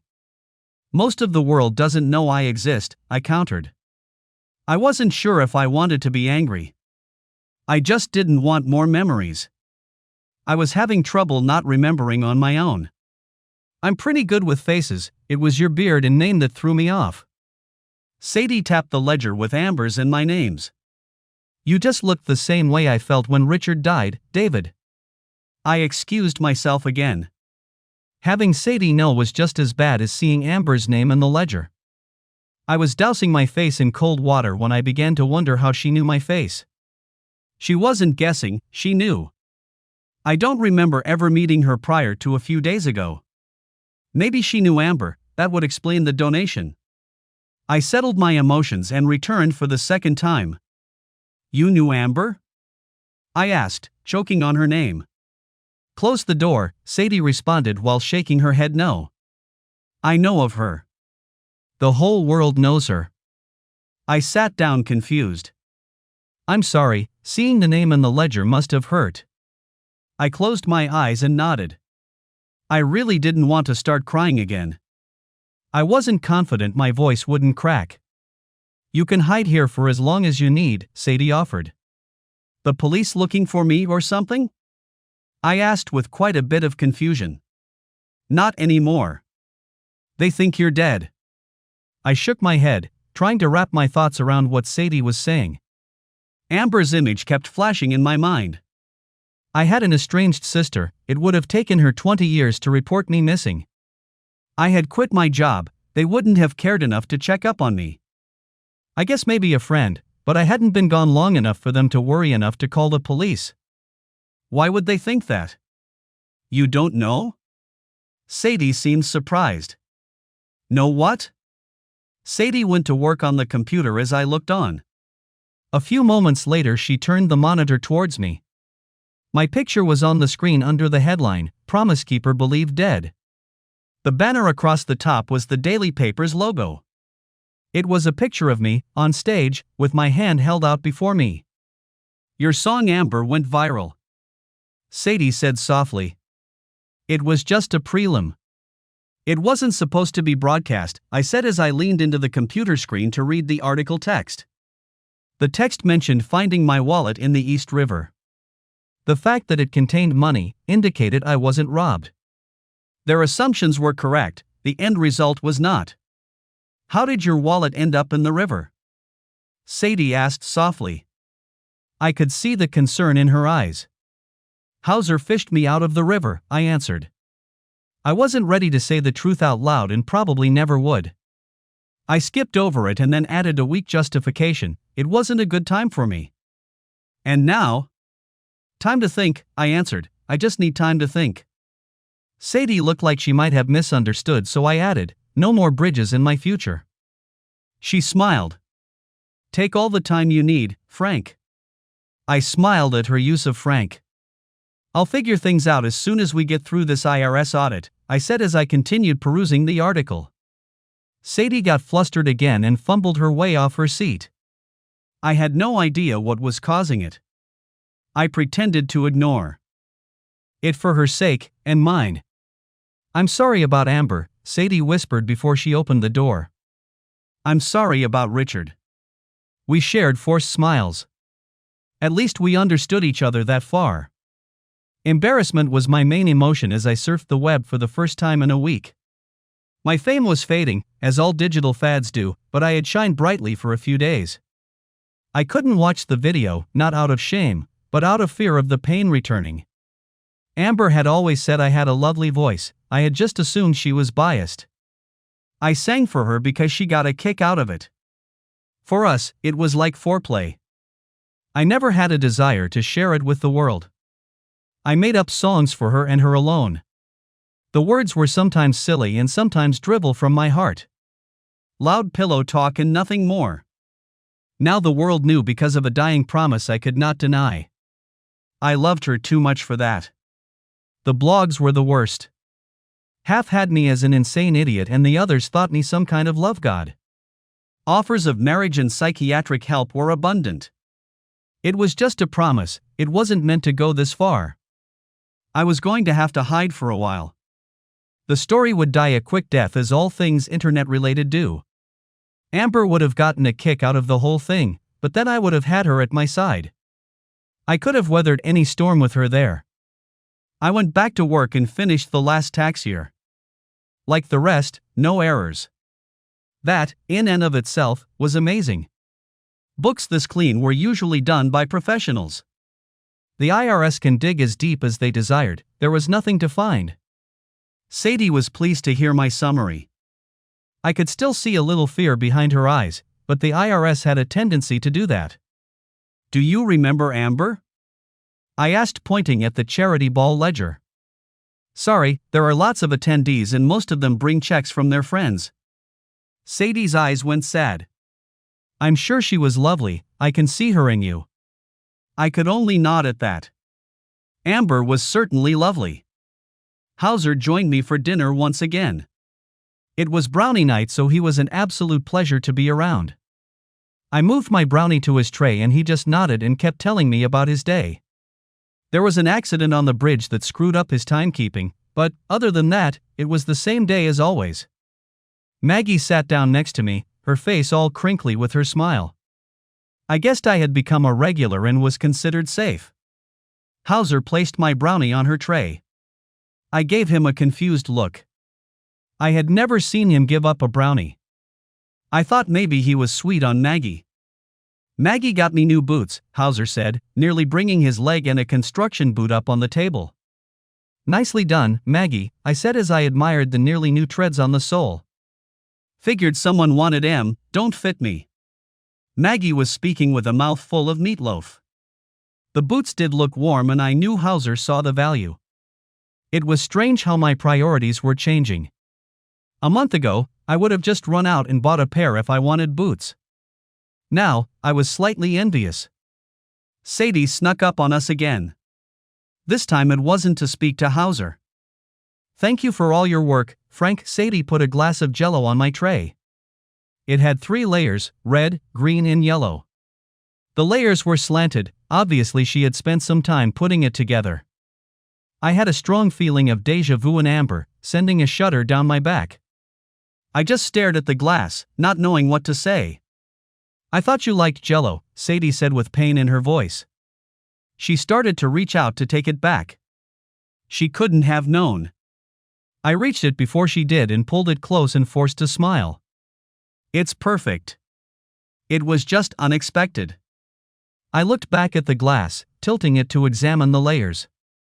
It's actually quite beautiful. Thank you. I glanced back at her. She was wearing a grin that spanned the whole room. She turned and went back to her duties on the line, her blue flowered skirt floating across the floor as she moved. Maggie giggled and shared a stupid look with Hauser. It's just a thank you, I said, exasperated. Maggie went back to eating. Hauser just smiled at me. I spent a good 5 minutes examining the Jell-O. Fond memories of Amber washed through me. I remember coming home from work with an armful of flowers. We had fought that morning over something stupid. Amber had found letter molds and spelled out "I am sorry" in different colors of Jell-O on the kitchen table. We were like that, never seeking blame in the end, just sharing forgiveness. Amber was just unique about it. I refused to be in a mournful mood with a glass full of Jell-O. I smiled at my memories and destroyed the Jell-O's symmetry with a spoon. It was well chilled and tasted wonderful. The irony of the day was not lost on me, finding Amber's name in the journal and the 3-layered Jell-O. There was pain, but there were also good memories. I decided to concentrate on the memories that shone brightest. The pain would have to take a back seat. Thanks for the Jell-O. Sadie was busy watching the hall as I spoke. She turned to me with an honest smile. She really needed to smile more, and so did I. Your time is done here, Sadie said cheerfully. What will you do with your day? I looked around the room and felt a kind of affinity towards the place. I hadn't been here long, but I was comfortable here, for now. The work here is kind of therapeutic. I wouldn't mind staying on if you can use me. Sadie looked at me with curiosity. I could almost see her thinking. It wasn't the reaction I expected. Prep or the line? Sadie asked when her mind was made up. The line. Might as well learn it all, I said honestly. Sadie laughed before she spoke. 1 o'clock, you'll just love the cleanup. Sadie had a mischievous grin on her face. I had seen it on another woman before. I smiled graciously, somewhat wishing I would have said prep. Cleanup was a bitch. Sadie was adamant about sanitation. Nothing was clean until she inspected it, and it usually didn't pass on the first inspection. Luckily, there were 4 of us slaves, so the work wasn't totally oppressing. I washed hundreds of dishes, pots and pans, a lot of them more than once. The floor was done twice. Sadie would find the grime in places Sherlock Holmes would have missed. She seemed to relish finding issues when I thought I was done. I think she took my volunteerism as a challenge. I sucked it up, and by the time we were done, I would have confidently eaten off the floor. I spent the next 4 weeks learning the hard part of running a soup kitchen. Sadie began to trust me to manage the deliveries. She was hesitant at first, and I don't believe she had ever allowed anyone else to do it in the past. The first time she watched me like a hawk. It was simple inventory control to me, but to her it was like lopping off an arm. Reluctantly, she began to trust one wasn't going to screw it all up. We would receive both ordered goods and donated goods. The donated had a very short shelf life, the reason the grocery store donated them in the first place. It was priority that these short-lived items found a place on the next day's menu, and everything was visibly marked so nothing expired would ever find its way onto a plate. I watched Sadie develop menus. This was something she would never relinquish control over. It was as much art as science. The expiration dates drove some of it and experience drove the rest. She worked up to 5 days in advance, solidifying a day's menu as it drew near. It was not something you could easily automate. There were food clashes that needed to be avoided and last-minute donations that needed to be squeezed in. She allowed me to watch, but laughed when I offered to help. This menu was her domain, and it would take an army to drag it away. The army arrived a week later in the form of microscopic soldiers. I walked into work to find Sadie, pale and sweating, slumped on stool trying to work on the menus. Her eyes were bloodshot, and I could tell she hadn't slept the night before. She looked absolutely miserable. "Go home," I said compassionately. "Can't, too much to do." Sadie covered her mouth with her hand when she spoke. Her voice was raspy, like something was stuck in her throat. "Give me the keys," I said forcibly, "and go home. You're going to get everyone sick." I think it was the thought of contamination that finally convinced her. Reluctantly, she handed me the keys. "I promised Richard," Sadie said softly while looking around. It was important to her that I understood why she was here, as sick as she was. I understood, maybe the only one who could. "I will make sure the promise is kept." I said it with conviction because I meant it. When Sadie's hesitant red eyes met mine, I added, "I promise." Her eyes sparkled for a moment as she held my gaze. "Thank you." Sadie moved off hesitantly. I ran the city kitchen for the next 3 days. I had to send Sadie home every morning those 3 days. I made it easy for her to leave, everything was in perfect shape and I was the picture of confidence. It couldn't have been farther from the truth. I had no idea how Sadie did it 7 days a week. I felt like I was being pulled in 10 directions at once. Workers didn't show, deliveries were late, menus didn't fit supplies, and cleanup ran later than it should. I screwed up the prep list on the first day, sending the next 2 days' menus into turmoil. The days were long and grueling. Sadie had made it look so easy. With the help of some of the more experienced volunteers, we were able to pull it together at the last minute. Sugar Magnolia always played at 4 o'clock and people were fed. I was a stressed mess. Sadie took back the reins on the 4th day. She smiled at the obvious relief on my face. I confessed it all, the problems, the botched menus, and the overall mismanagement. She walked around inspecting the kitchen as I explained the problems that still needed solving. She ended in front of me as I explained about the lettuce I had to throw out because I didn't use it in time. "Did anyone leave hungry?" Sadie asked calmly. "Well, no, but..." Sadie didn't let me finish. She went up on toes and kissed my forehead. "Thank you, David. You did wonderfully." Sadie's smile burst through my misgivings. I let out the breath I was holding and stopped the tirade of my failures. "I'm glad you're back," I admitted as I handed her the keys. It felt really good to put the place back on her shoulders. She was even stronger than I had given her credit for. The kiss was a little disturbing. I could still feel the impression her soft lips left.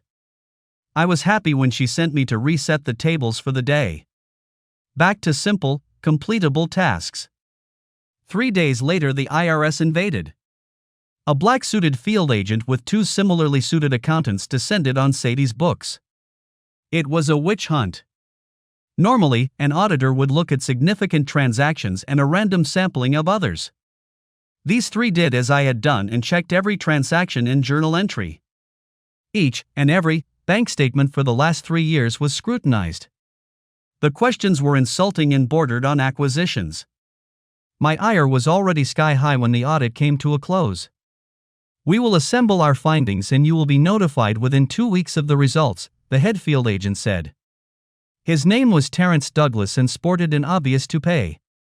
I could see the frustration on his face. I suspected he wanted to find glaring problems. "You don't foresee any issues, do you?"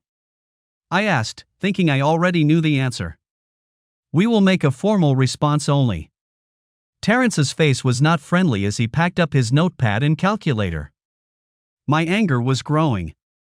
The IRS was always a pain, but usually polite. "You must have some idea," I added with my hands on my hips.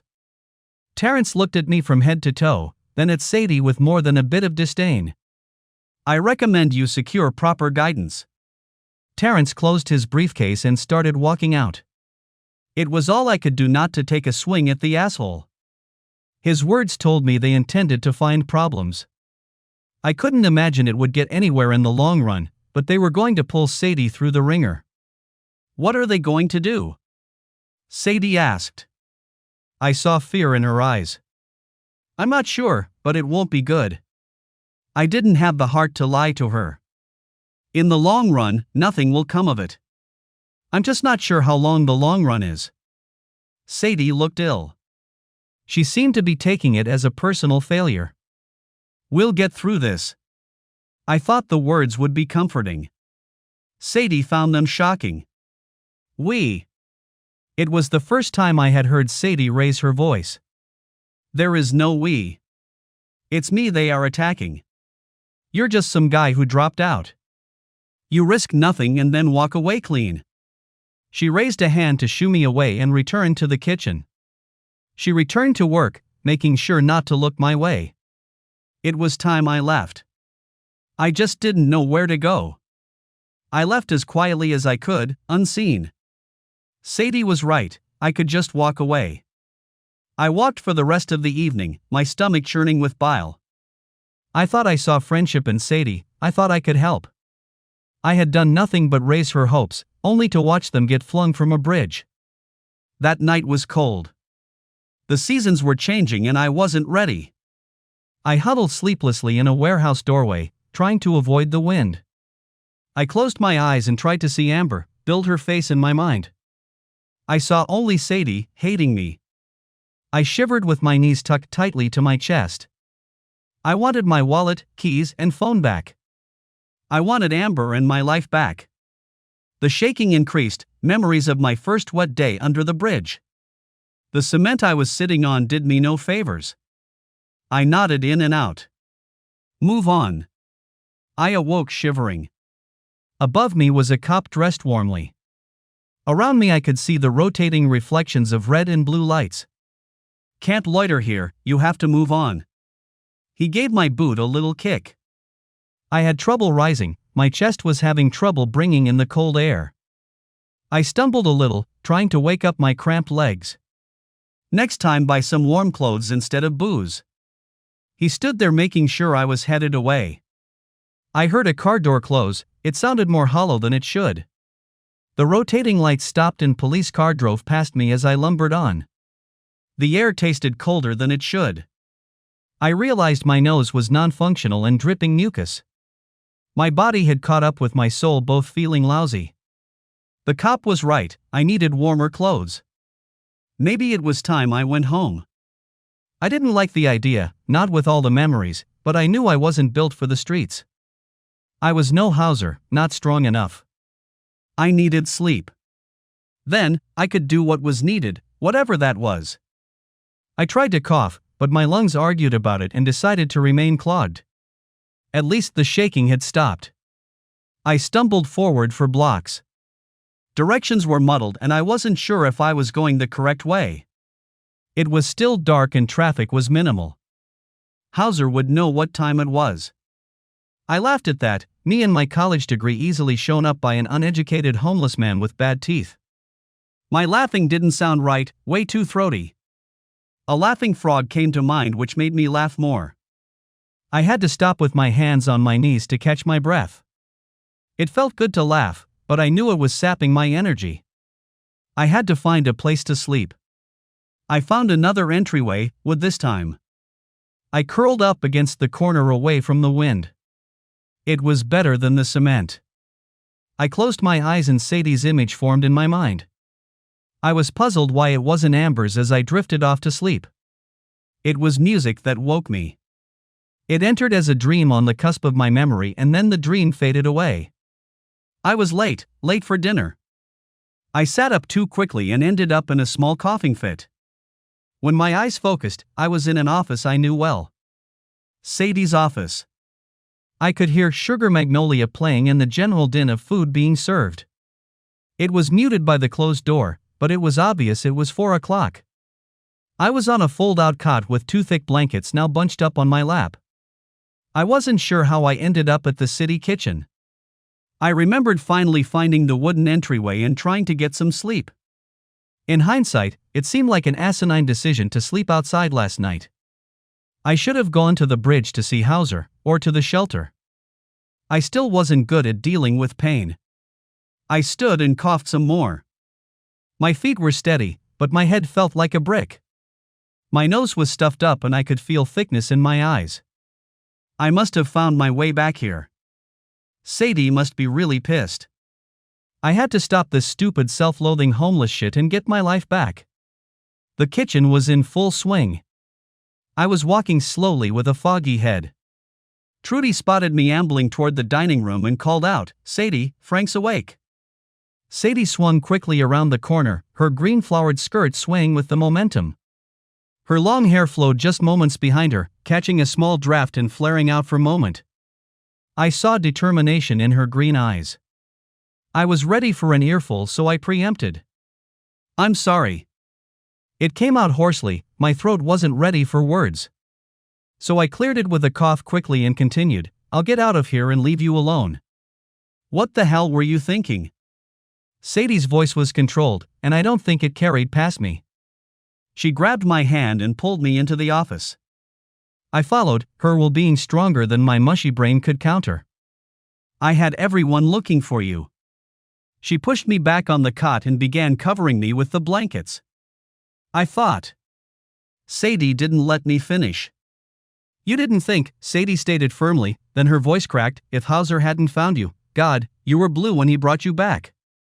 There were tears running down her cheeks which she quickly wiped away. I was confused and my brain wasn't processing at full speed. She sat down on the floor next to the cot, spreading her skirt evenly around her. "I am so sorry."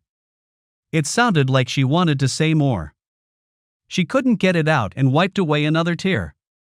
"I don't understand," I said quietly. One minute I thought she wanted me to leave and the next to stay. "I don't either," Sadie said, her voice cracking. "It was 10 degrees last night, I thought you were going to die." She dropped her head into her hands and sobbed. I didn't though. It was an obviously useless statement. I thought back to crawling into that wooden entryway. It was almost my grave. "My stupidity isn't your fault." Sadie tried to say something, then thought better of it. She stood, instead, wiping her eyes. "I'm going to get you some food. You're not to leave." It wasn't a request. I watched her leave with her hair bouncing on her back. Something had changed and I couldn't completely wrap my head around it. Sadie returned and allowed me to sit up. She placed a plate of roast beef and mashed potatoes on the desk. I hadn't realized how hungry I was until the smell hit me. She sat with me, watching me eat, smiling while I chewed. When I pushed the empty plate away, she spoke. "I want to take back what I said." Sadie looked at me, then her eyes drifted toward the empty plate. I was angry. I can't really explain it and it confuses me. She looked back at me with her clear, green eyes. "I don't want you to leave, although I know you might. I wouldn't blame you." "I'm pretty messed up," I admitted. "I tried to kill myself and then almost did it accidentally. I'm not sure if I do more harm than good." Sadie put her hand over mine. I have been playing Richard's favorite song every day at 4 o'clock for 9 years. Sadie smiled as she thought about it. I'd been hiding in a soup kitchen behind a promise. My acquaintances all live on the streets. I am the poster child of messed up and I am highly efficient at it. I didn't mow. V in my hand, thinking she might remove hers. I felt guilty enjoying the human touch. The last person I touched died in my arms.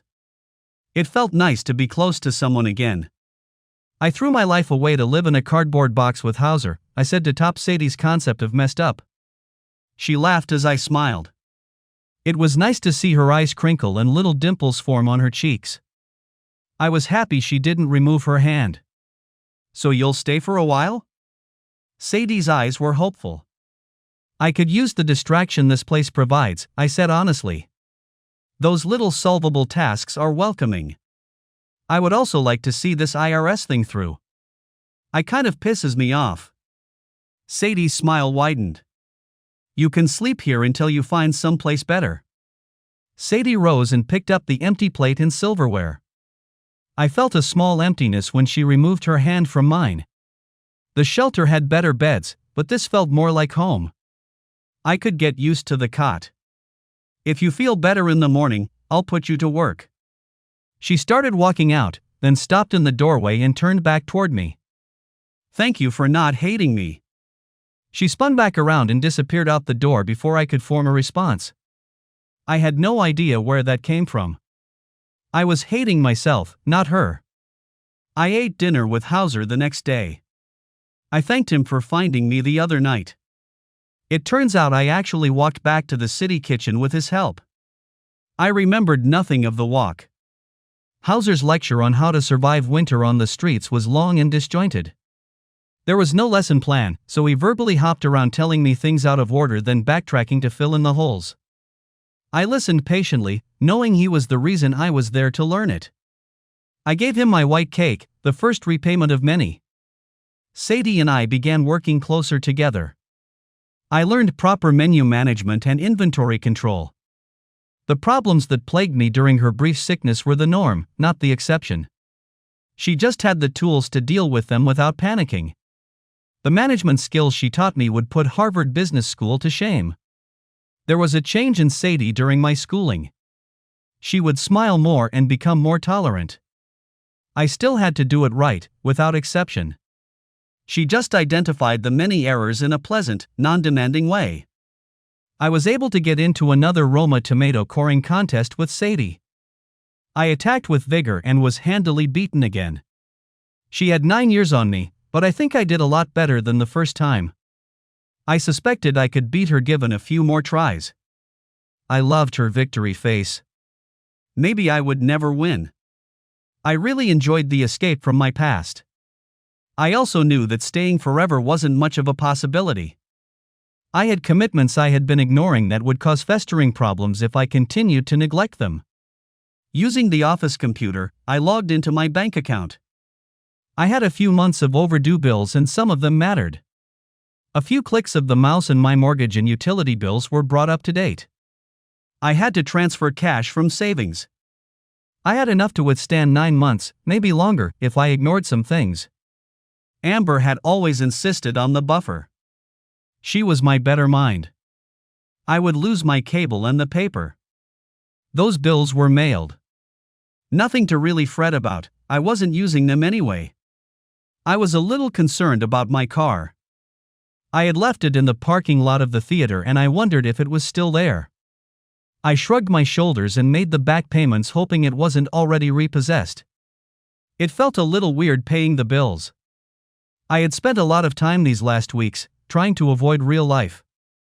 I was taking a step toward normalcy, and I still wasn't wholly comfortable with the move. I had already checked the boxes and hit pay, so I couldn't step back. I stroked my growing beard and logged out. It was just a step, I'll take the leap later. 3 weeks after the IRS audit, a letter arrived. Sadie was crushed and I was livid. The IRS had identified the $15 window cleaning payment as an undocumented cash disbursement.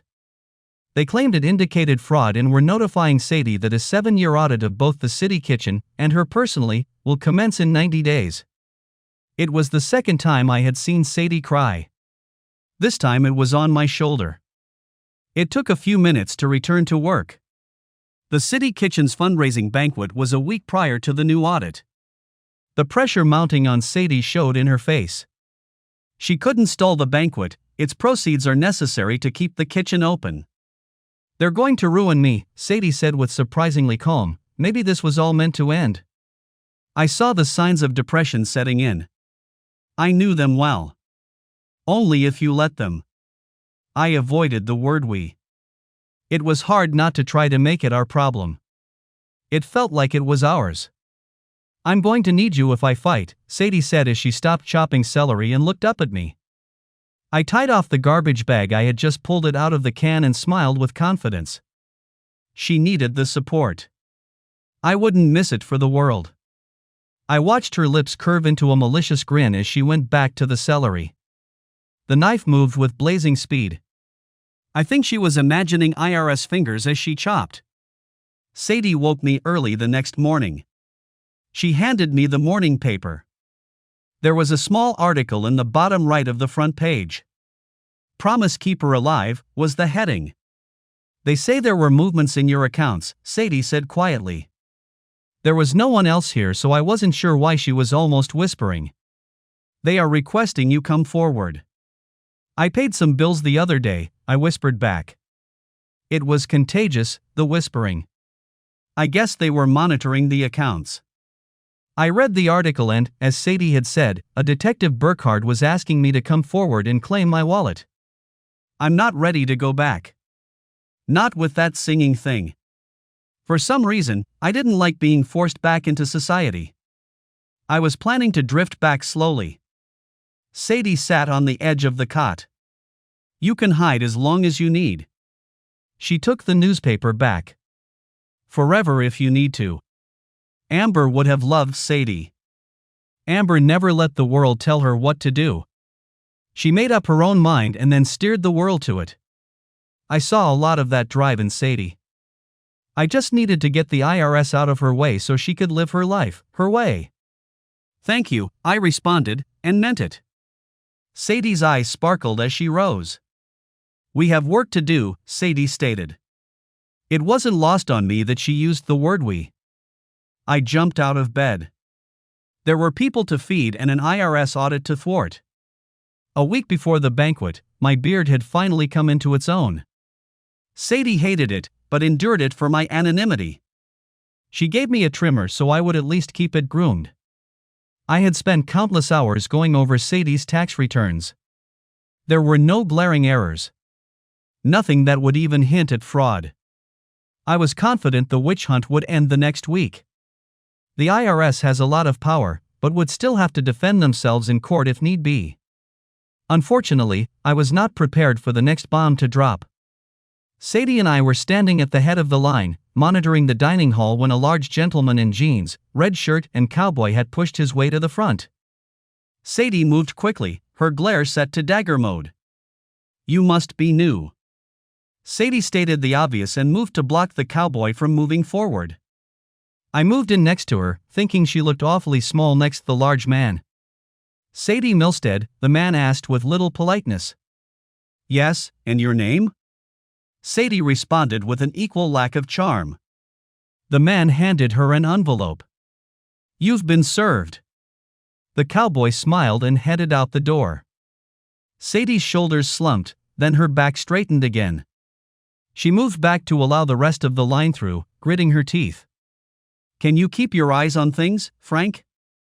Sadie asked with false calm. I nodded and she headed off to the office. She didn't return. When the meal ended, I started the cleanup process without Sadie. When everyone was assigned a task, I went to the office, my temporary home, looking for her. I found her asleep on the cot. Sadie's eye sockets were blushed red and sunken. I quietly moved to the desk where a stapled set of papers lay. The top sheet had a few small crinkled spots where wetness had dried. Tears. I picked up the papers and read. I felt my throat knot at the first few paragraphs. A class action lawsuit filed by a donor claiming fraud. There were 20-some pages of legal language and the citing of precedents. Both the city kitchen and Sadie were at risk. These people, whoever they were not going to stop with a fraudulent IRS audit. Sadie was right, they were going to ruin her. I sat on the floor and watched Sadie sleep. I wanted to wake her and tell her it was going to be okay, but that would only make it worse for her. In the end, she was innocent and would prevail. I just didn't know when the end would arrive. The lawyers she needed to hire would most likely charge enough to send everything into a financial tailspin. I rose, opened the file cabinet and retrieved the donor book for 3 years ago. I turned to the page with Amber's name and ran my finger across it. Amber saw something in this place, something in need of support. There was no way I was going to let Amber or Sadie down, not while I was breathing. Defense was no longer an option. I left Sadie sleeping, and quietly left the room. She needed the sleep, and I needed to think. I cleaned and inspected, letting the helpers go once everything was to Sadie's standards. I locked up and sat in the dining hall, thinking. The rudiments of a plan developed. I knew the lawsuit wasn't the end. The timing was deliberate. They meant to kill the banquet and destroy the city kitchen's funding. Things would get worse before they got better. I would need help, and to get it, I had to come out of hiding. I woke to a pounding sound. I had fallen asleep, my head pillowed in my arms on the table. I wiped the drool from my lips and went to open the door. An elderly gentleman, one I had seen eat often, was there. I remembered his name as the dream fog cleared. Sadie said to be here at 9 o'clock, Ralph said, rather surprised I wasn't Sadie. Come in and let's get started. I opened the door wider and stepped aside. I was worried about Sadie. It wasn't like her to let anything slide. I got Ralph into the shower room and went to check on Sadie. I found her back at the desk, staring at the lawsuit. There were black circles around her eyes. I was thankful there weren't any tears. She must have run out last night. Ralph is here, I said as businesslike as I could.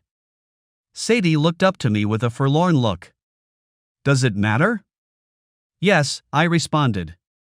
I had a litany of reasons to go on and knew they would fall on deaf ears. Short and simple was the only good response. They are destroying me. I saw defeat in Sadie's eyes. The banquet will be next. I said it firmly. I didn't want to sugarcoat it. Sadie's eyes widened with fear. It will bankrupt the kitchen, Sadie said. I sat down on the cot as I watched her face go ashen. I won't let that happen. There was determination in my voice, hopefully something Sadie could latch onto. I don't think we can stop these people, Sadie said, holding up the stack of papers. I gave her a confident smile. The smile held more confidence than I felt, but she needed more. No one's going hungry, Sadie. I need to speak to some old friends to see if we can't turn this around. I pulled the donor book out again and turned to the page with Amber's name and pointed at it. She thought this place was worth funding. I promise you, her donation won't go to waste. Ever. Sadie's face firmed up. What do you want me to do? Make sure you open at 4 o'clock. I needed to handle this alone. And don't lose heart. It's going to be a very long week. Let me take care of the rest. Sadie stood up and nodded her head. I'll make sure we stay open, Sadie said. Whatever happens, thank you for trying. She moved past me quickly. Her determination had returned, but not her confidence. I felt a little sorry for Ralph. He was bound to catch the brunt of her frustration. I sat down and made the first call. Herzog & Associates, this is Karen, may I help you? The receptionist greeted me. I knew Karen, but I really didn't want to explain myself. Doug Herzog, please, I said, trying to jump past the hurdle. Mr. Herzog is busy right now, would you like to leave a message? It was bite the bullet time. I took a deep breath. Karen, it's David Thaxton. I really need to speak with Doug, I said it quickly, hoping she would just let me through without an interrogation. No such luck. David, oh my God, are you all right? There was concern in her voice that exceeded the relationship we had had in the past. I guess notoriety does that to a person. I'm fine, Karen. It's really important that I speak with Doug. The secret was out. I needed to move forward at a quick pace now. All right, I'll see if I can't get him out of the meeting. Hold on a minute, Karen said, then added, Amber was right, you sing wonderfully. I felt my throat knot a bit. I had forgotten she had known Amber. The two would talk during the company Christmas parties. I just sighed a thank you and waited for Doug. Where the hell are you, David? Doug asked when he came on the line. The whole damn world is looking for you. I wanted to skip that part, so I did. I have a problem, Doug. I know I don't deserve your help, the way I quit and all. I knew he would help anyway, I just wanted him to know I knew I was a jerk, it's just that you're the only one I could think to call. Your wife died, so skip the bull. What do you need? Doug had given me a pass. I had new respect for him. You know those pro bono hours your CPA requires? Do you think you can throw some to a friend of mine? I'm listening, Doug responded. I told him everything. I did leave out some of my personal failures, like the bridge incident, but told him the rest. I told him about the city kitchen and how its mission is to feed the homeless. I told him about Sadie and the IRS. I gave him the best guess as what was happening and ended with the class action lawsuit. Her books are clean? Doug asked. Some of the best I have ever seen, I responded honestly. Whoever is doing this has strong connections. I promised Sadie I would do what I could to end this. Doug laughed. I would never stand between a promise and its keeper, Doug joked. How many agents came the first time? 3. I'll have 6 suits present and I need to see the books beforehand. Doug was all in. Let me know when the banquet is and I'll make sure it's company policy. Thank you, Doug. You have no idea what this means to me, I said, trying to remain manly and not get all choked up. I'll get you whatever you need. I know we're on the right side of this one. We ended the call with a lot of testosterone lingering across the line. Doug liked the idea of fighting the IRS, especially if he expects to win. To him, this was the accounting equivalent to a showdown at high noon. An auditor from my old firm will be here tomorrow, I said to Sadie, who was cleaning some potatoes. She stopped scrubbing and looked up. You told someone you were here? Sadie asked incredulously. It's war, honey, no holds barred. I blushed when I realized I had used a term of endearment. It just slipped out, as if I had been speaking with Amber. I moved quickly toward the door, hoping she wouldn't notice. Go get him, honey. Sadie yelled. I heard her laughing, which sounded good. Ralph was giggling, which sounded bad. I moved quickly now that my mind was made up. It took no time to walk the 10 blocks to the 6th precinct. It was in an old 3-story brick building, probably a good 50 years old. It had a set of steep steps that I was sure wasn't to code anymore. I walked in and straight to the desk that was manned by a uniformed cop. I would like to see Detective Burkhard, please. Name, please, the cop asked, not looking up from the form he was filling out. David. He is expecting me. I answered. I really didn't want a scene at the front desk. The cop picked up the phone and dialed an extension. The brief interruption seemed to bother the man. Whatever he was working on was more important than my visit. I got a David out here for you. The cop looked up at me after a second. David who? I sighed. Thaxton, I whispered. The cop just smiled. Come on up, Tony. You definitely want to meet this man. The cop hung up the phone. My wife thinks you're some kind of great romantic. I have you pegged as an idiot. His grin spread the room as he expressed his view. A bit of both, mostly the latter. I asked for this. I would have to deal with the results. The cop laughed and held out his hand. I shook it with a great deal of surprise. A short man sitting on the bench jumped up and headed to the desk. "Who's this, Sergeant?" The man was wearing business casual with a long-sleeve polo shirt. "Nothing expensive, but not street duds." "Leach, mind your own business," the sergeant responded sharply. He looked back at me and used his eyes to direct me down the hall. I was grateful for the fence he put up. This was going to be hard enough to weather. I met Detective Burkhardt about 20 feet down the hall. He wore a brown suit with a dull yellow shirt and a golden-shaded amoeba tie. His hair was cut military style with 0 sideburns sitting on a 6-foot frame. He looked like the type of guy you want standing next to you in a dark alley. "You David?" "Yes." I held out my hand and the detective shook it. I saw his expression change as he saw past my beard. "David Thaxton," he said, and shook my hand harder. "Tony Burkhardt." I added my smile to his and nodded. He led me to a small conference room and indicated I should take a seat. "I understand you have my wallet," I said. "It would sure save me a lot of time if I didn't need to replace the IDs and credit cards. It would also be a convenient way to end the speculation of my death." "Yes, we do." Tony was still smiling. "My wife thinks you are some kind of super husband." His expression changed quickly when he realized what he said. "I am sorry about your wife." "Thank you," I said in my practiced, ignore the painful memory, tone. "I don't really deserve the myth that seems to have developed." "Well, obviously you're not dead," Tony said, returning to a subdued cheerfulness. "Can you tell me where you were, or do I have to read it in the paper?" It didn't sound like an official request. I don't think I was obliged to tell him anything. He just had one of those trusting faces and a pleasant attitude that was difficult to deny. I spilled the beans for the second time that day. I wasn't sure if he could help with the attacks on Sadie in the city kitchen, but I let him know that was why I finally decided to end the hiding. "You haven't seen the paper?" Tony asked. "Nope."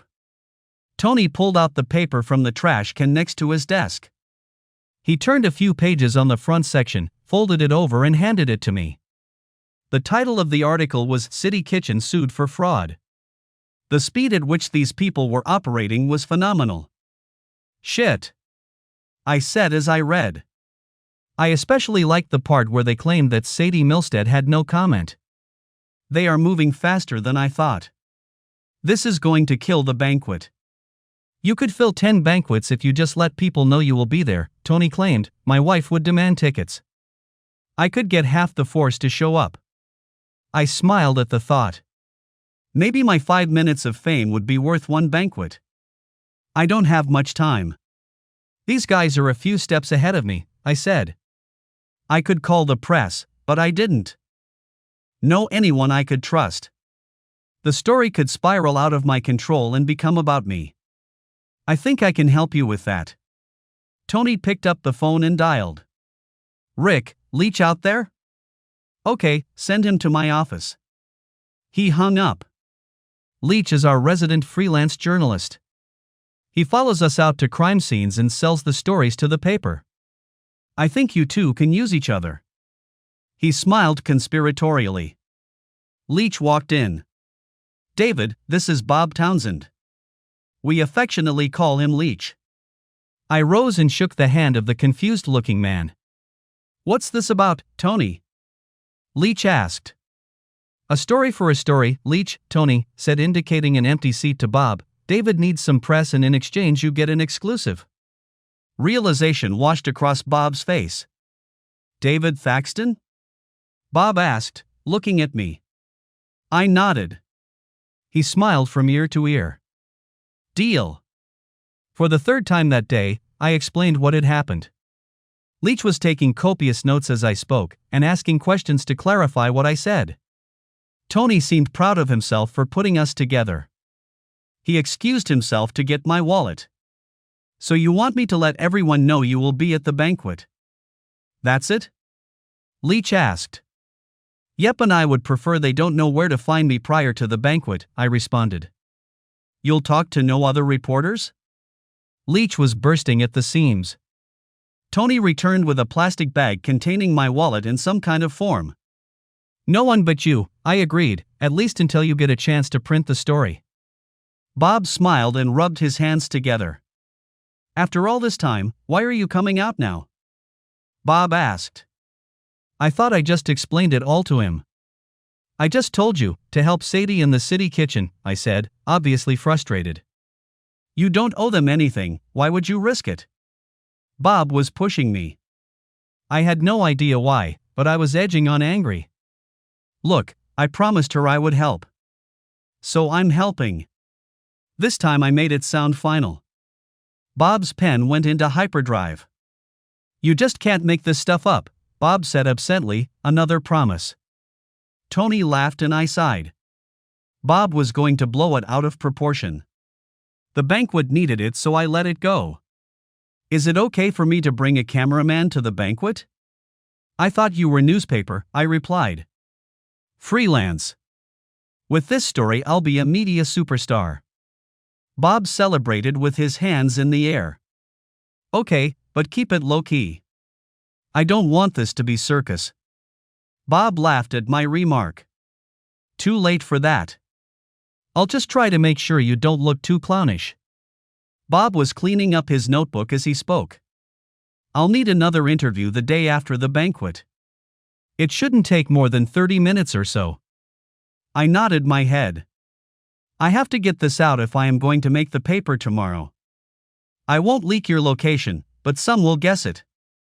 I would stay hidden if I were you. He shook my hand and scurried off. You've been leached, Tony said sarcastically. He pushed over a form for me to sign. It allowed me to get my wallet back. You know it's going to be a madhouse, right? If that's what it takes, so be it. I signed my name and retrieved my wallet. I have to break into my condo, think I will get arrested? Come on, I'll drive you. Tony laughed as he grabbed his jacket. It was strange being back in my home. It was comforting and alien at the same time. Everything reminded me of Amber, not as strongly as before, but just as depressing. It was hardest in the closet, where her clothes collided into mine. My section kept getting smaller over the years. Fond memories of joking with her about being a pack rat burned through my thoughts. I couldn't live here anymore. Even if I would pack away everything of hers, the walls would still bleed her passing. It was just too much love to lose. My pants were too big in the waist and I had to drop 2 notches on my belt. I had lost a lot of weight since I jumped off that bridge. I looked in the mirror and couldn't tell whether it was a good loss or an unhealthy one. I wondered if my beard hid an emaciated visage or a strong jaw. I wouldn't shave it today, I would save that for the banquet. I packed some toiletries and filled a suitcase with more clothes. I was done living like a beggar. I put together a new set of keys from my spares and grabbed my warm jacket out of the closet. It was sitting next to Amber's parka. A person could survive the North Pole in that parka. Amber hated the cold and loved how the parka would shield her against it. I always thought it was overkill. I grabbed it and brought it with me. No need to let it rot on a hanger. It was time to start letting the past go. Tony drove me to my car. It stood, lonely, in the vast parking lot next to the venue I had sung in so long ago. It argued with me, trying not to start, but eventually kicked into a nice idle. I thanked Tony for all his help. He thanked me for promising to make an appearance at the annual Guns N' Hoses boxing match next month. I couldn't say no after all he had done. I wasn't sure what I could offer a bunch of police officers and firefighters, but I agreed. I returned to the city kitchen, this time with a car and a full wallet. I felt more normal, although I wasn't confident it was a good thing. Dinner was in full swing when I arrived. I left my bags in the car, but brought in the parka. Sadie did not look good. I could see the strain in her eyes, and knew it had been a difficult day. She was stoic at the head of the line, but I knew she just wanted to collapse and let it all go. I smiled at her as I entered and got a bit of a surprised look at my slight transformation. The caterer for the banquet canceled, Sadie said quietly when I moved next to her. There was an article in the paper and they didn't want to be part of it. I think they will reconsider tomorrow, I said confidently. I would have to move heaven and earth if they didn't, but I didn't want Sadie to know that. She needed my confidence. I needed her confident. What did you do? Sadie asked, looking at me, confused. Everything I could, I responded. Where's Maggie? Sadie pointed to the end table in the back. Maggie was eating with Hauser. I'll be right back. I walked over to the two of them. See if this fits you, Maggie, I said, holding up the parka. Maggie's eyes went wide as she stood up and removed her old jacket. I held the parka up like a gentleman and let her step into it. It fit her wonderfully. I ain't never had anything this nice, Maggie said, as she ran her hands along the fake fur lining. You do now. Amber would be pleased. She would have loved to know the parka was keeping someone warm. Payment for the boots, I added, nodding over to Hauser. He gave me one of his ugly toothy smiles. I owe you, Frank, Maggie said. I owe you a lot. You owe me nothing and my real name is David. I was done hiding. I had something I didn't need and you needed it. Simple as that. Maggie surprised me with a hug. It wasn't the first time I was hugged by that parka. I fought the tears and hugged her back. At least Maggie would be warm this winter. I walked back to Sadie, clearing my eyes with the back of my hand. That was a little harder than I had expected. That was nice of you, Sadie said as I approached. It was Amber's, I said, nodding back at Maggie in the parka. I saw concern form on Sadie's face. You went home? Yes, I can't stay there, though. You're welcome to stay here, Sadie said, as Frank or David. It's David and I would like to stay for now, I said honestly. I'm glad, Sadie said and quickly went to deal with an issue on the serving line. I watched her skirt swirl with her hips as she moved and realized I was glad also. It was at the tail end of cleanup when a well-dressed lady entered. She was wearing a tailored dark gray business suit with a silk blouse. She was carrying an expensive black briefcase case as if it was part of her. Her black hair was pulled back severely and secured tightly with a tiny black bow. She walked like she owned the place. I disliked her immediately. Sadie Milstead, the woman asked, holding her hand out to Sadie. Sadie nodded and shook her hand. I'm Barbara Kane, a lawyer at Hellick, Kane & Walters. I wonder if we could talk for a moment. Sadie led her to one of the dining tables. I hovered, reclining part of the floor in the dining room. I represent a party who is interested in resolving the predicament you find yourself in. Barbara held a half grin while she talked. I suspected it was always there, but I found it rude. What predicament would that be? Sadie asked, acting so innocent the first almost believed her. I am speaking of the charges that have been leveled against you and the city kitchen. I assume you have seen the paper. Barbara didn't let Sadie's act fool her. It seemed to be a game she liked to play. I don't concern myself with the idle chatter in the paper, Sadie said, waving her hand in dismissal. My accountants assure me I have been more than forthright and all the issues will disappear in time. Barbara lost her grin. I don't think she was expecting Sadie's strength. In truth, I didn't expect it either. Things could get worse, Barbara stated. Sadie's face was turning red and I could see fire in her eyes. Who is this party you represent? Sadie asked, holding back her sting. The party wishes to remain anonymous, Barbara smiled. Then we are done here, Sadie said calmly and rose. Barbara just smiled and stayed seated. I don't think you are considering the possible ramifications, Barbara threatened. Sadie exploded and shocked me. Bring it, bitch. Sadie said loudly and pointed to the door. Barbara tried to hold her own, but fumbled her briefcase standing up.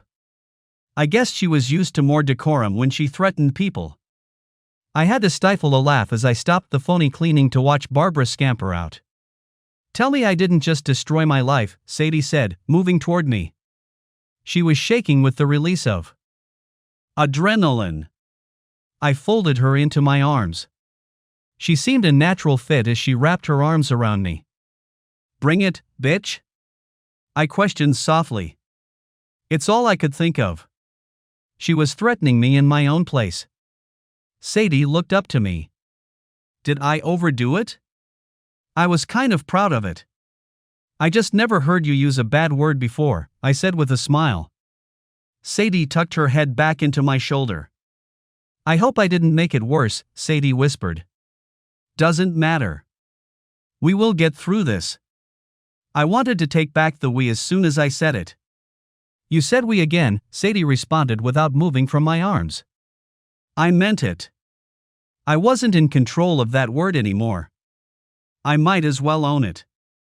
Sadie squeezed me harder. I was glad I did. The next day we got a taste of the madhouse to come. Bob, true to his word, made the front page. An exclusive interview with the living Promise Keeper was big news. Without making any direct accusations, he detailed Sadie's plight and the possible demise of the city kitchen. How I promised to save it and vanquish the bad guys was implied in every word he wrote. He promised articles to follow that detailed my exploits since my singing debut. The time and place of the banquet was clearly written. He used poetic license to rename it the Save the Kitchen Banquet. It was over the top and the public sucked it up. Calls started pouring in. The caterer was one of the first with an apology. They were willing to cater the event for free, as a donation to the cause. The banquet venue called and asked if we needed more room. They moved us to their largest room at no additional cost. Best of all, Sadie was Sadie again. She was moving like a woman possessed. Everything was happening on schedule and everyone knew their job. With every phone call she received, her confidence spiked. The mayor's office called and asked if it was okay for the mayor to attend the banquet. He would like to say a few words of support. It seems the police and firefighters union reps were going to be there, so the mayor felt obliged. I saw it as a win. The mayor certainly couldn't endorse the city kitchen and then allow a developer to destroy it. That afternoon, an auditor for Herzog and Associates showed. Tom Brandon, a man I had worked with in the past. We had a quick reunion and I took him to the office. We spent the afternoon going over the initial data and supporting documents.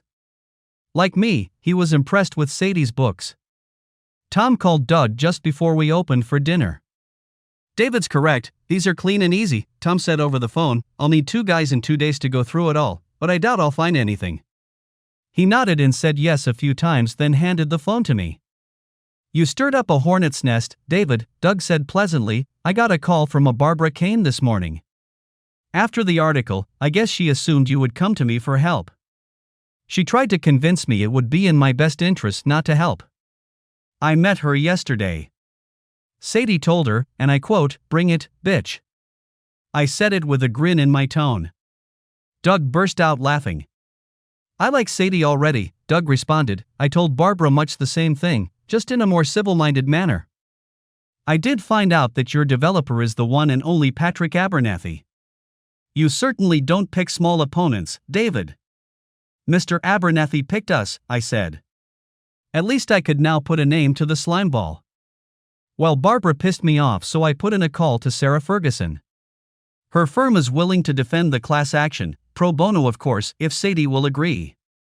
I put my hand over the phone speaker and leaned out the office door. Doug Herzog found you a good lawyer, pro bono, I called out to Sadie. You accept? She laughed and nodded her head. I really didn't need to ask, but felt it was appropriate. Of course she accepts, I answered. Doug, you have gone way beyond the line of duty here. I'm not sure if I can ever pay you back. I'll get it back in spades, Doug said lightly, the firm that backed the Promise Keeper. It has to be worth a ton of billable hours. You going to sing at the banquet? My wife is expecting it. I wasn't planning on it. I was hoping the talent show was the last time I had to sing, I said honestly. I didn't really like the fear associated with being on stage. Well, that will give me a leg up on the pool, Doug said. Right now it is 2-1 for you singing. No worries, Tom will bring a team out early tomorrow and get started. Tell Sadie to let us worry about the IRS. She just needs to get you to sing. Doug hung up before I could respond. It didn't occur to me that people would want me to sing. The leech was planning on bringing a camera. There was no way I could sing for the world, much less another audience. Doug said you should let him worry about the IRS, I informed Sadie, leaving out the singing part. I can do that, Sadie said as she removed her latex gloves. Sarah Ferguson is going to take care of the class action, I added. I was full of good news. Sadie threw the gloves in the garbage, wrapped her hands around the back of my neck and kissed me on my lips. I wasn't sure how to respond. They were soft lips and slightly moist. She pulled back an inch and looked me in the eyes. My apologies to Amber, but you had that coming. Sadie smiled and headed out of the kitchen. It was 4 o'clock and people needed to be fed. It was the snickers from the crew that broke my trance. In my defense, they were really nice lips. I heard Sugar Magnolia over the speakers and headed out to join Sadie on the line. Surprisingly, the first person in the line was a uniformed police officer. You must be Sadie Milstead, the officer said, and you must be David Thaxton. He smiled and held out his hand. I shook it as he explained. There are 2 officers outside making sure the press and fans stay out. I'm supposed to stay down here in case they screw up. Unless you want to be on camera, you'll probably want to stay inside. It is a madhouse out there. I'm Officer Brennan, by the way. Thank you, officer, Sadie said. I hope this won't be necessary for too long. Just until the frenzy dies down, the officer said. Your car caused most of it.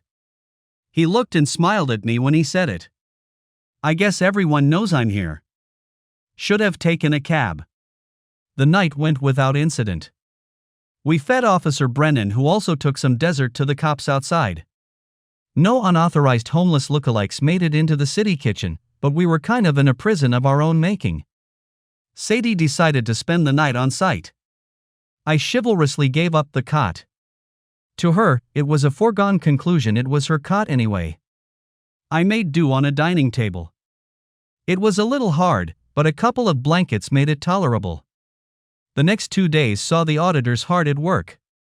Sarah Ferguson stopped by the second day with a copy of the class action suit. She and Sadie talked strategy while I helped the auditors with data demands. In the middle of it all, we prepped the kitchen for the night's dinner. The lead showed up just before Sugar Magnolia to get some background on the city kitchen. His articles had created a frenzy and he needed more information to keep them going. I took him to Hauser, the resident expert on the subject. Bob had no trouble fitting in and making friends. He liked to listen and Hauser liked being the expert. It also helped that I slipped Bob a brownie to grease the wheels. The media spent those days camped out in front of the city kitchen. Detective Burkhard made sure there were enough police that the media kept their distance. A couple of reporters tried to sneak through as homeless and were caught. Maggie pointed them out and looked good doing it in her new parka. It was a zoo, but no one left hungry, so Sadie was happy. The day of the banquet brought with it a wonderful surprise. In the past, Sadie would run the kitchen as normal, then rush to the banquet site, leaving a crew to clean. It made for an extremely hectic day. Before noon, 2 men and a woman, all dressed in white chef attire, met with Sadie. Mr. Morgan sent us, the tall blonde man said with an air of authority. I'm Tom Flounder and this is Randy and Karen. We're here to replace you for the day and let you concentrate on the banquet. Morgan Catering was the firm catering the banquet. I guess they wanted to make sure Sadie wasn't upset with their flip-flop. Sadie looked them up and down and decided they could handle it. That would be lovely, Sadie said with a grin. Do you think we could meet David Thaxton? Karen asked. I blushed at the request. I was not used to my fleeting fame. Sadie laughed and introduced me. The beard makes you look older, Karen said as she shook my hand. I could see undeserved admiration in her eyes. It was just a disguise, I informed her. I'll shave it soon. I sure hope so, Sadie interjected. I've hated that thing since the first day. I suddenly hated the beard myself. And you could use a haircut, Karen added. Have you thought about what you're going to wear tonight? I tried to say something, but Sadie jumped in. I was thinking black pants and shirt. It would look dashing with his frame. Sadie had obviously put some thought into it. I was going to try to tell her I didn't have anything like that when Karen jumped back in. He would need black wingtips, short-heeled with a matching leather belt. Karen examined me closer. Maybe the shirt should be collarless with a hint of gray to offset the pants. Ladies, I said, a little exasperated, I don't own anything like that. I was just going to wear some khakis with a polo shirt. Sadie shook her head and smiled. We're going shopping, David. There's no way I am going to let you look like a dork. Karen giggled at Sadie's demand. I just sighed and agreed. Sadie spent the better part of an hour with the crew, explaining the plan menu and how things worked. She explained the sugar magnolia dinner. Belen was adamant about the 4 o'clock time. Tom took notes and complimented Sadie on the cleanliness of the facility. He put her mind at ease and guaranteed her no one would leave hungry. He certainly seemed competent, and I could tell Sadie thought so as well. It took 4 police officers to get us out of the city kitchen. We were able to make it out the back with limited exposure. A plainclothes officer, Roger Cummings, was assigned to drive us where we needed to go. So, you're really going to sing at the Guns N' Hoses? Roger asked, after we escaped in his unmarked car. I never said I was going to sing, I answered, trying not to sound ungrateful for the force's help. Sadie looked at me, a little surprised. I had forgotten to tell her about the event. You got to, Roger went on, it's the only reason my girlfriend is going to come. She hates the fights, but she adores you. I felt my face flush again. It was only one talent contest. This was getting a little out of hand.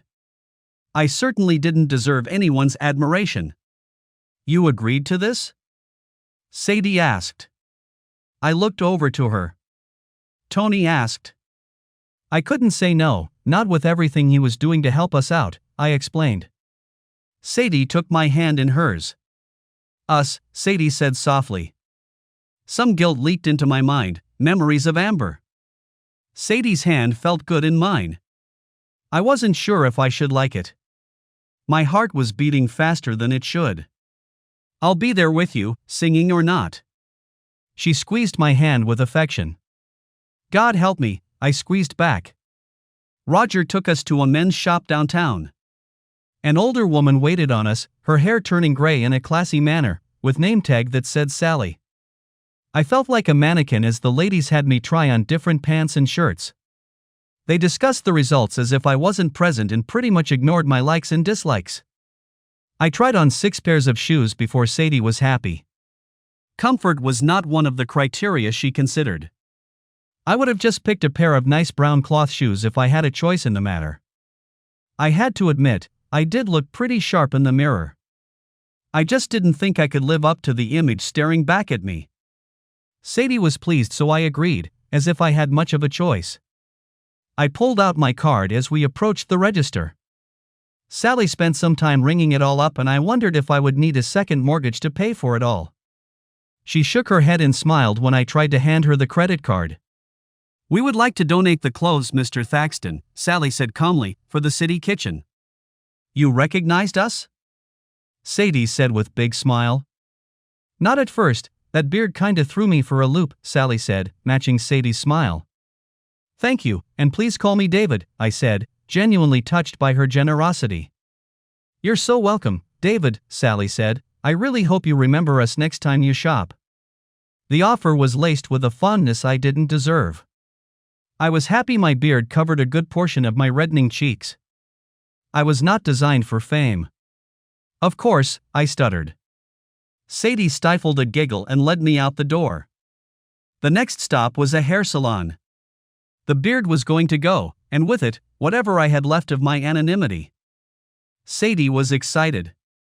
I would have preferred if she just handed me a razor. My hair was long, but I had become comfortable with it. She wasn't having any of it. For some reason, I was letting her run all over me. She was a formidable woman. I was sure Amber would have liked her. Amber would have never let me get so shaggy. Cindy was my stylist, or so she said. She looked too young to be anything but an amateur. She had dyed blonde hair combed incredibly straight with a sharp part on the left side. The hair stood in stark contrast to her dark black eyebrows. "What are we doing to your hair today?" Cindy asked. Again, before I had a chance to answer, Sadie jumped in. "First, let's lose the beard and then." I raised my hand sharply and gave Sadie a look. I didn't want to, but I kind of felt I was losing myself. It was my head after all. "Sorry," she said and covered her smile with her hand. I gathered my thoughts and realized I screwed up. Shave off the beard and... I had no idea how I wanted my hair. I turned my head sideways and looked at it in the mirror. The shaggy dog look might be comfortable, but it looked like crap. I rolled my eyes, and however she wants it. I nodded my head weakly towards Sadie, who was no longer covering her silly grin. I had put my foot down, directly into dog shit. "Get it off the collar and ears," Sadie kicked back in without missing a beat. "Leave the sideburns down to about here." She touched just in front of my ear, sending an unexpected shiver down my neck. "Can you use a trimmer to layer it a bit, businesslike, but with a little modern style?" She had some kind of vision for my head. It had to be better than my vision. Suddenly, I had two women touching my head all over, discussing trimmer sizes and part positions. I was a mannequin again. I am not ashamed to mention the fear I felt when Cindy came at me with the straight razor. I was white-knuckling the arms of the chair and gritting my teeth as her hand approached. The blade looked hellishly sharp and she looked virginally young. I didn't move a millimeter as she dragged the blade up my neck. It was an agonizingly slow process and I prayed the whole time I wouldn't see bright spurts of red liquid shooting up. "I'm really quite good at this," Cindy commented, when I inadvertently sucked in my breath. "It's been a long time since I have cut off anyone's nose." Sadie laughed. I remained perfectly still. It turns out Cindy was right, she was very good at it. Not a nick or even a bad scrape. My nose was where it belonged when Cindy applied a hot towel to clean off the excess shaving cream. Cindy's eyes went wide when she removed the towel. "I know you." Cindy's smile grew. "You're that promise guy." I think my face was already red from the hot towel. At least I hoped so. I raised my finger to my lips and formed the international quiet symbol. "You're the promise guy," she repeated in a whisper. I nodded my head. "Can I get an autograph?" she asked. I rolled my eyes. Sadie thought the whole thing was hilarious. Cindy didn't wait for an answer, she grabbed a marker and I ended up signing her blow dryer. It was my first autograph, and hopefully my last. Cindy went to work on my hair. Large clumps were falling down onto the cape she had covered me with. I felt she was touching me more than necessary. Her fingers would slide along my neck and up behind my ear. She would lightly fluff my hair as she cut, her fingers not flicking, but combing along my scalp, almost petting me. At first I thought they were accidental. Their frequency increased and it began to feel like foreplay. Sadie moved closer to me, examining the length being cut off. She absently placed her hand over mine. Like magic, Cindy stopped the stroking. It was some kind of secret female nonverbal communication. Sadie stepped back again, but Cindy never returned to the caressing. It was strictly hair cutting from then on and I was thankful for it. I was able to stop the hair gel. Both ladies thought it would be perfect finale. I thought it would be a pain in the ass. I didn't want to spend my mornings fussing with my hair. If my hair wanted to jump out of place, well, that's everyone else's problem. I can't see it anyway. "You really have to stop flirting with every girl you meet," Sadie said once we had returned to the car. I heard Roger snicker up front. I didn't do anything to encourage her, I claimed, I'm just happy it stopped. "You look a lot younger without the beard," Roger stated in the rear view mirror. I rubbed my hand along my newly shaved face. I had to admit it was nice to finally get rid of the beard. Sadie ran the back of her hand softly along my jaw. "It certainly feels a lot younger," Sadie commented. Roger's eyes whipped back to the road in embarrassed reflex. The hand was an intimate gesture. It didn't seem like it affected Sadie that way. She just smiled and turned her head to look out the window. My thoughts turned to Amber, then back to Sadie in the back of her hand. I closed my eyes and tried to see Amber. It was hard, The image imperfect and my thoughts were muddling it up. My memory was such a weak tool. Roger brought the car to the back of the hotel, the venue for the banquet. We entered through an employee-only door where a tall brunette in a business skirt and white blouse greeted us. "Welcome, Ms. Milstead, Mr. Thaxton," the woman said confidently. "I'm Tammy Cardigan, the manager. We have adjoining rooms prepared for you on the 7th floor. I think it's best we head up there to discuss the preparations. It's a madhouse out front." She didn't wait for a response as she took us to the service elevator. "There are numerous camera crews outside," Tammy said as the elevator doors closed. "We were prepared for crowds, but this is exceeding our expectations. We have opened the 2 adjoining ballrooms to give you more space. It may still not be enough." She was confident, but I sensed a bit of frustration in her voice. "I am sure it's perfect," Sadie said, smiling. She wrapped her hand around mine. "We appreciate all you have done." I felt a tinge of guilt when I gave her hand a small squeeze. Her hand shouldn't feel so comfortable, it just shouldn't. Tammy gave us each a key card, 701 for Sadie and 703 for me. I followed Sadie and Tammy into Sadie's room. It was a fairly large room with a small sitting area with 4 leather chairs surrounding a short, round coffee table. There was a bucket containing ice with and a bottle of what looked like champagne nestled inside. The bucket was ringed by a 4-piece flute set. "From the mayor's office," Tammy said, pointing at the champagne. We each took a leather seat and Tammy unfolded a piece of paper she had pulled out of her skirt pocket. "The caterer is ready here. They are expecting to begin serving at 6.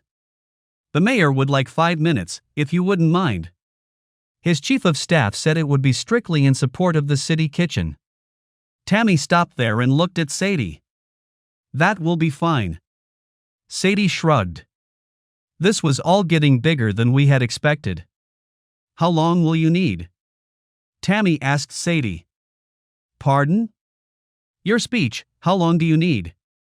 Tammy repeated. I don't think Sadie was planning on more than a thank you. I could see her thinking within herself, trying to put something together.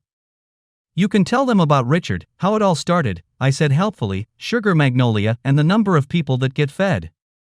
They might as well know what it means to you." Sadie smiled at me. 5 minutes would be fine," Sadie answered with confidence. "And you, Mr. Thaxton?"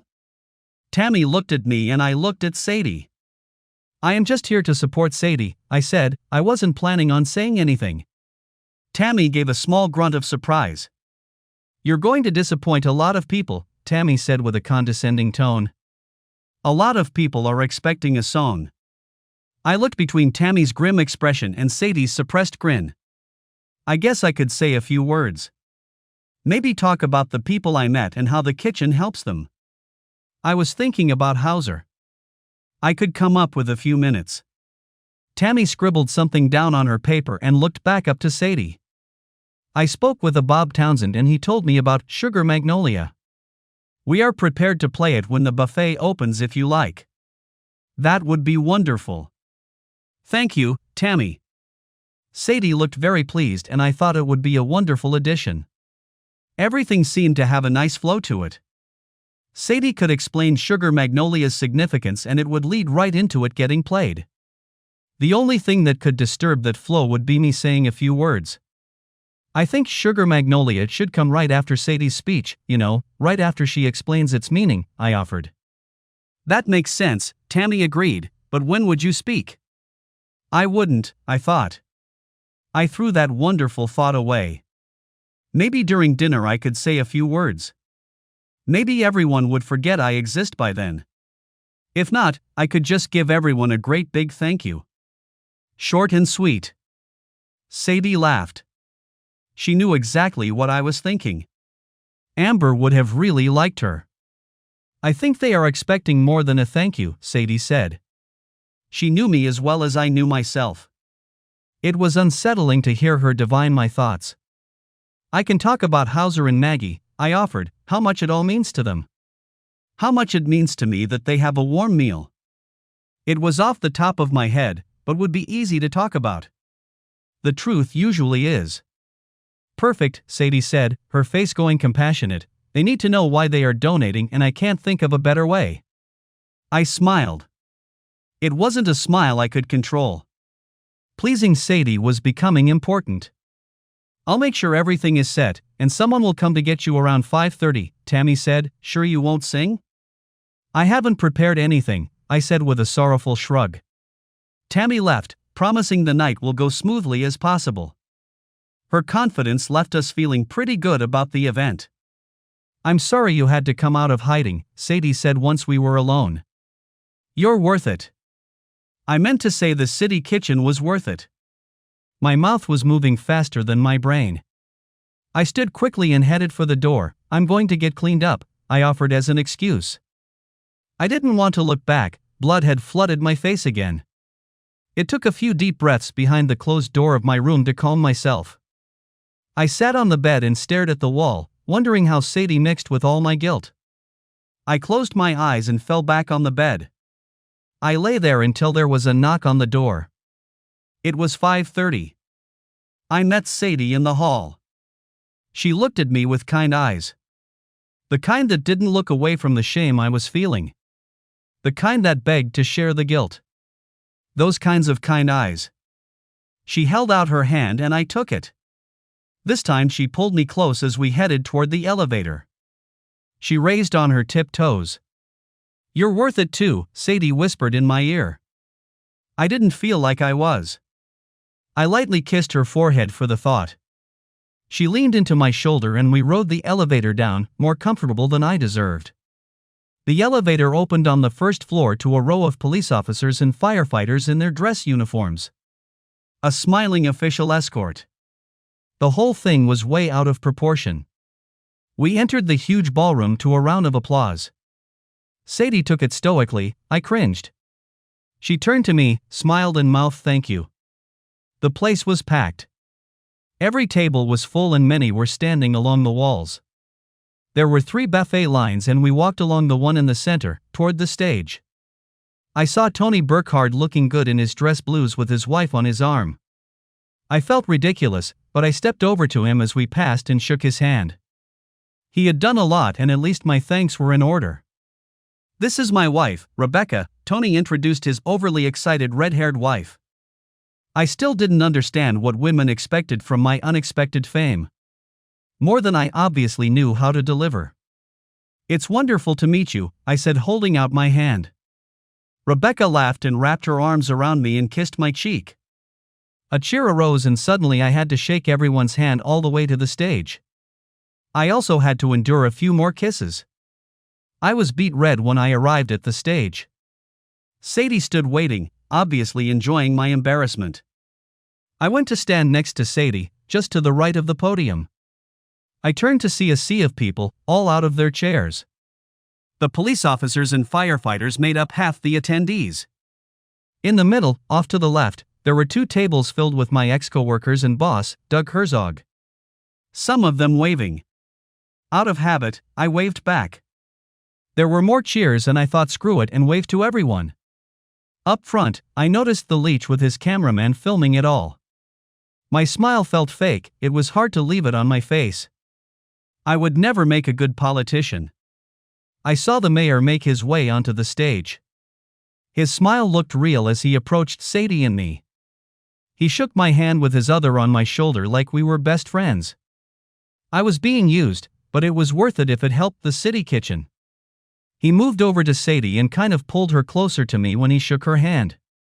I understand Patrick Abernathy is causing you some grief, the mayor said just loud enough for only the 2 of us to hear. Let's see if we can put an end to that.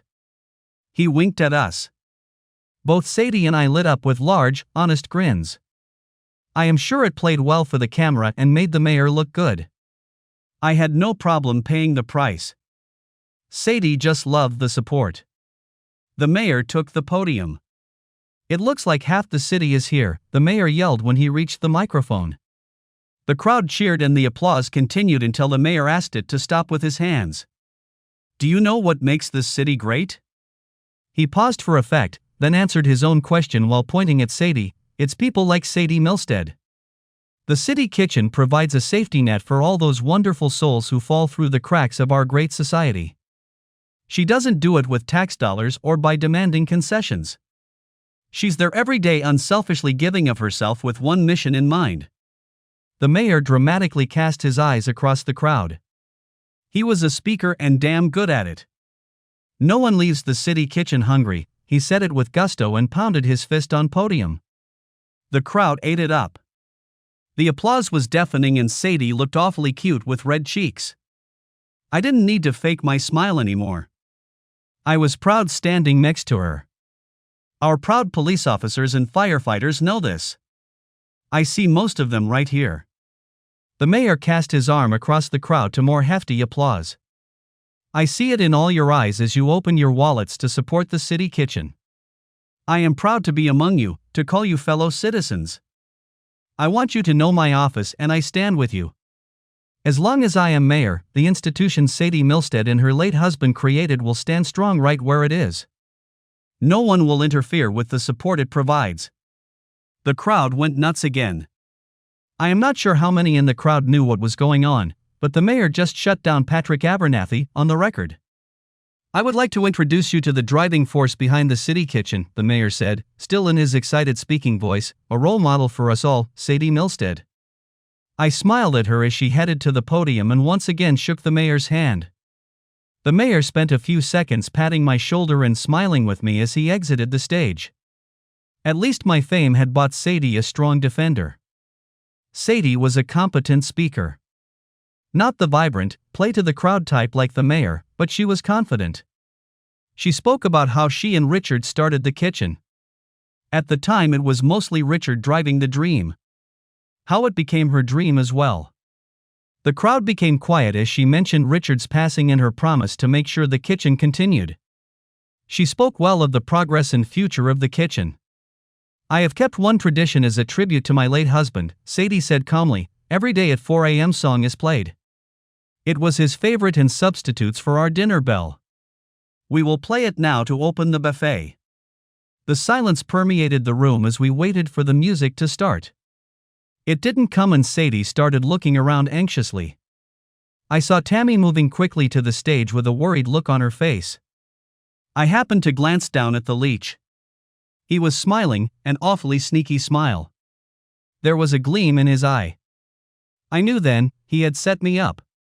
My heart started pounding and I closed my eyes. There were way too many people here.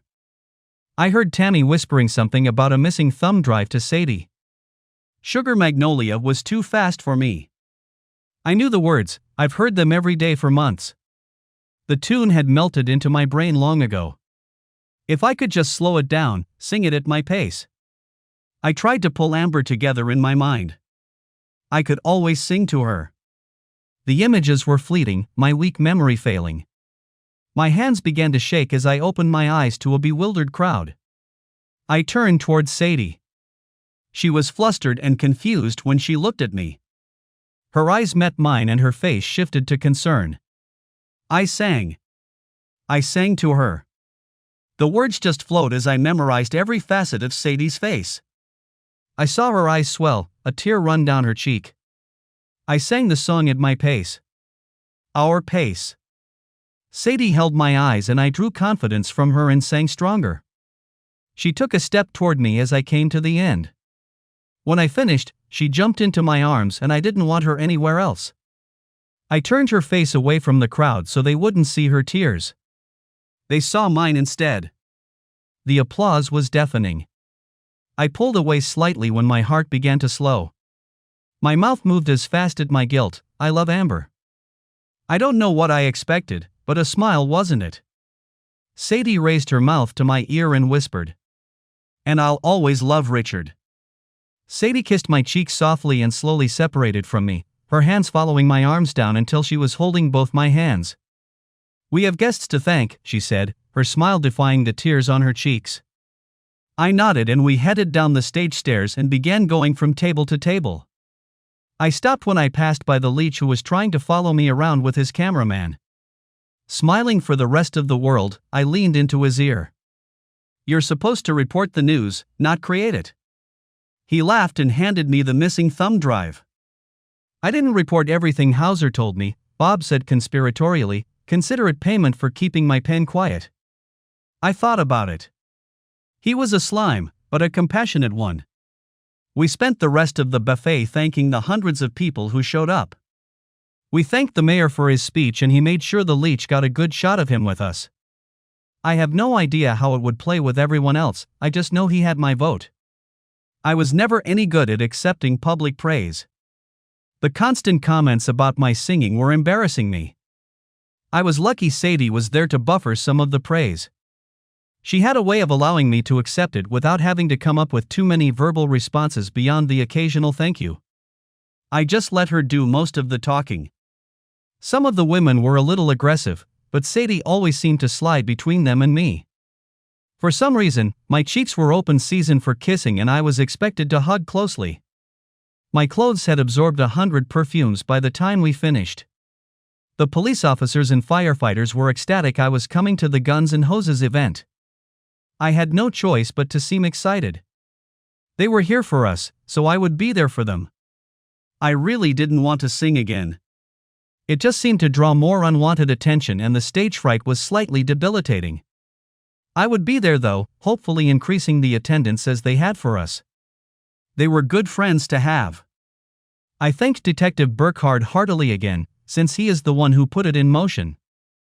I was called up to the stage once again. I had almost forgotten I would have to say a few words. Sadie came up with me and I welcomed her company. The stage was a lonely place to be.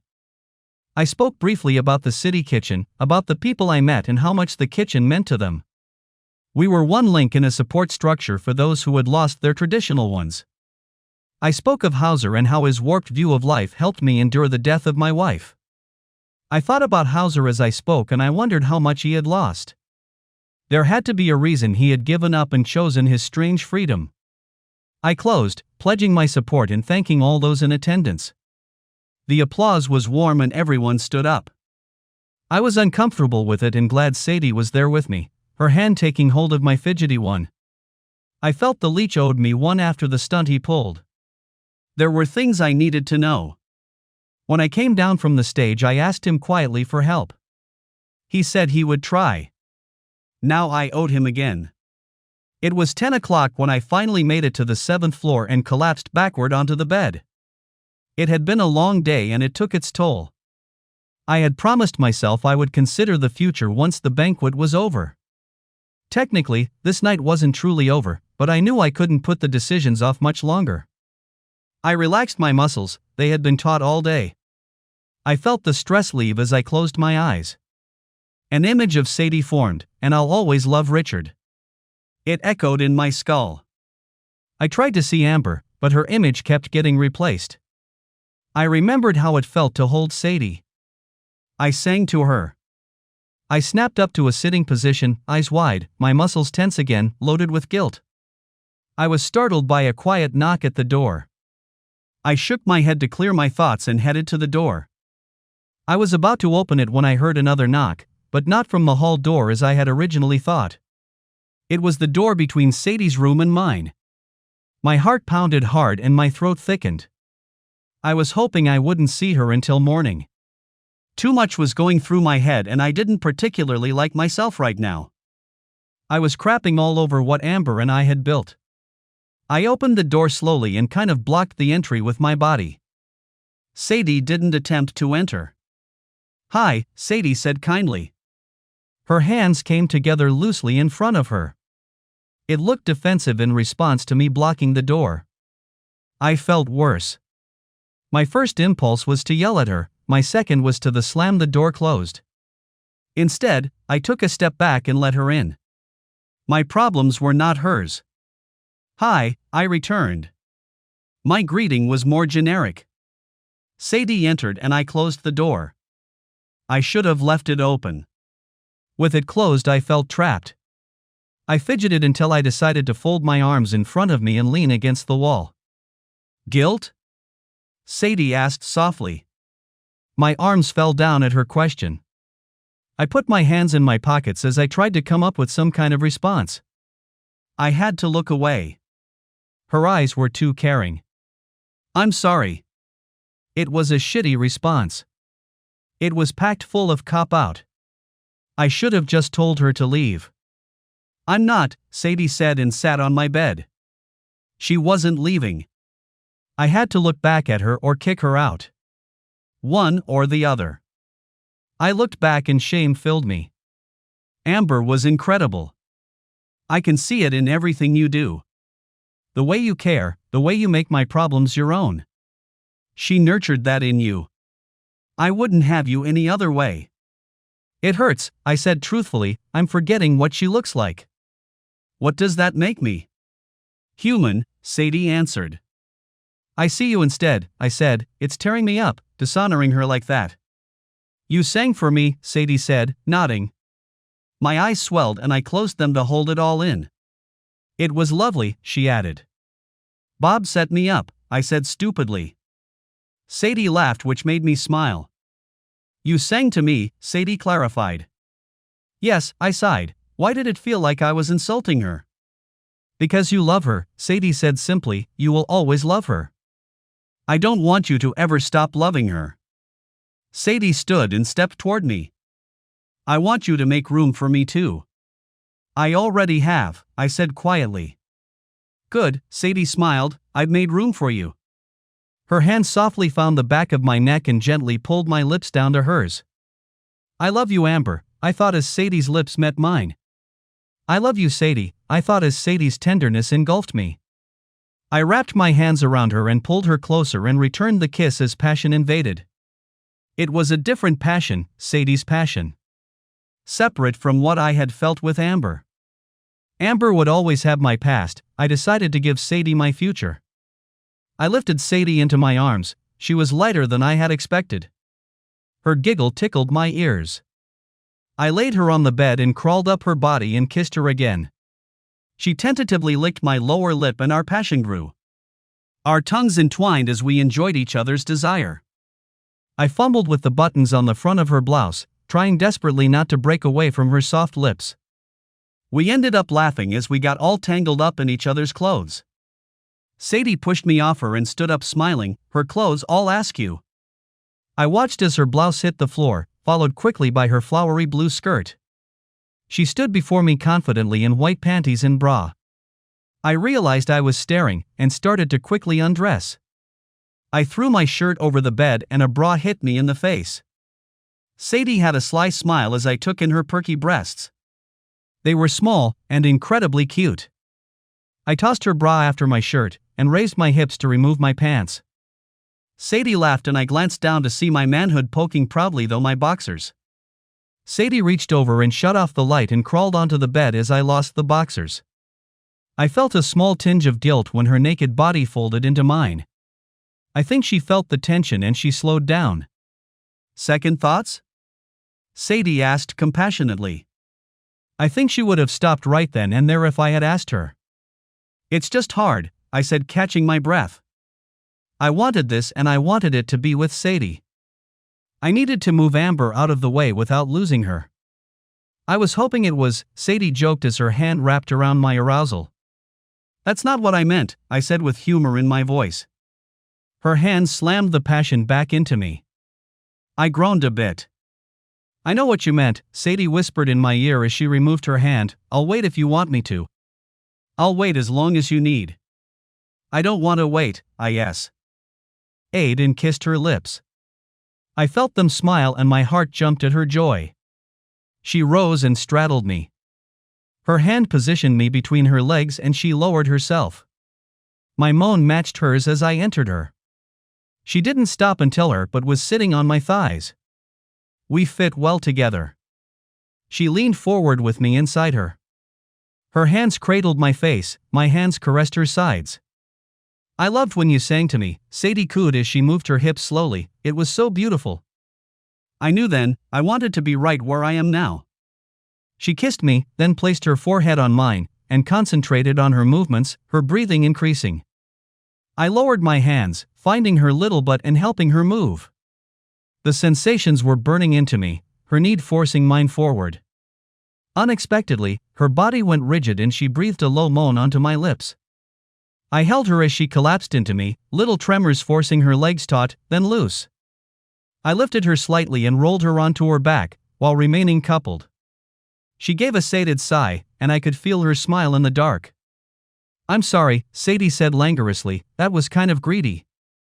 I felt her suppressing a chuckle which forced me to smile.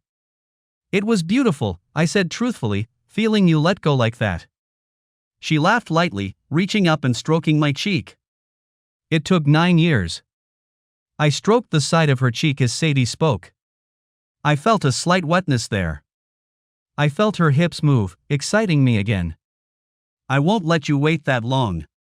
Our lips met, passion flooding me again. My hips raised then lowered slowly, her arms pulling me deeper.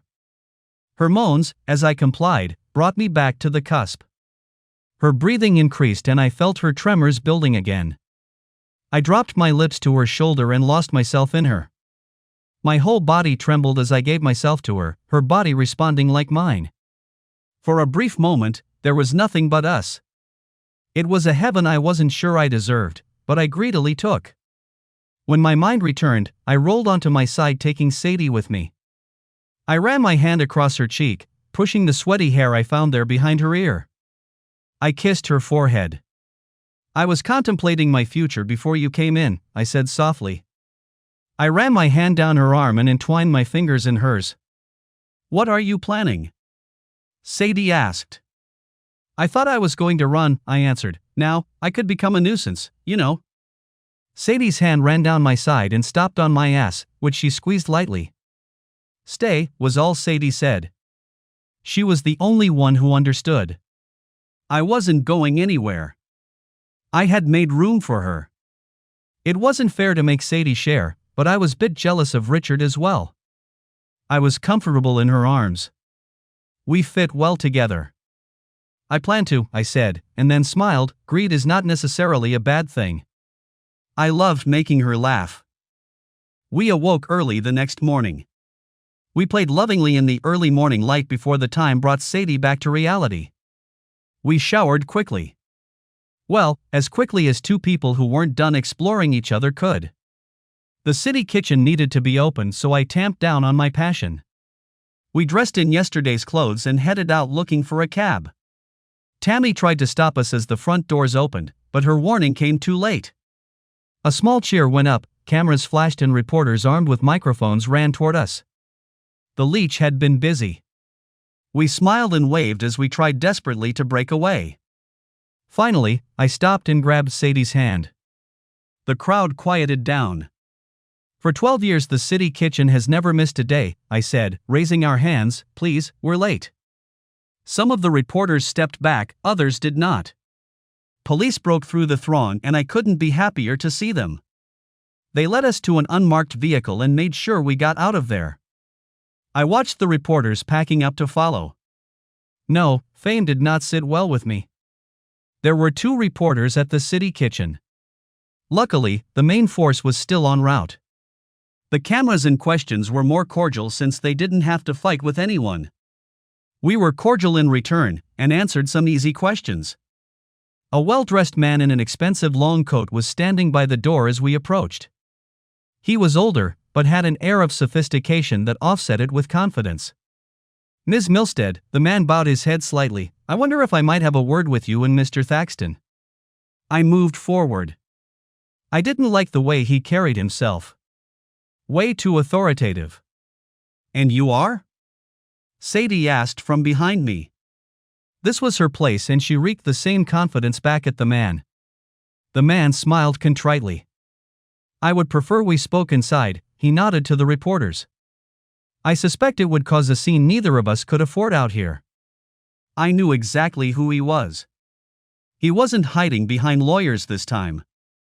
"I believe this is Mr. Abernathy," I said quietly. Sadie clenched her teeth and unlocked the door. "Thank you," Abernathy said as he entered following Sadie. She moved quickly into the dining room and turned, wearing a less than friendly expression. "You're trying to ruin me," Sadie said. You could almost smell the poison in the air. I moved again to position myself slightly between the two. I wasn't sure who I was protecting anymore. Sadie looked like she might go for his eyes. Actually, Abernathy said calmly, I was trying to make you cave. I would have never taken it too far. I must admit, I didn't expect the retaliation. I was about ready to hold him down and let Sadie scratch his eyes out. He shook his head and held up his hand when he saw our anger brewing. I'm done, Abernathy said, trying to cool us down. To me, business is life. He looked around the dining room. I see you two have a different view. Why? Sadie asked with her anger still at the forefront. Simple answer. You thwarted my rezoning. Abernathy shrugged his shoulders. It's the equivalent of throwing down a gauntlet. I fought back. He chuckled. I just completely underestimated you. The amount of support you two gathered was impressive.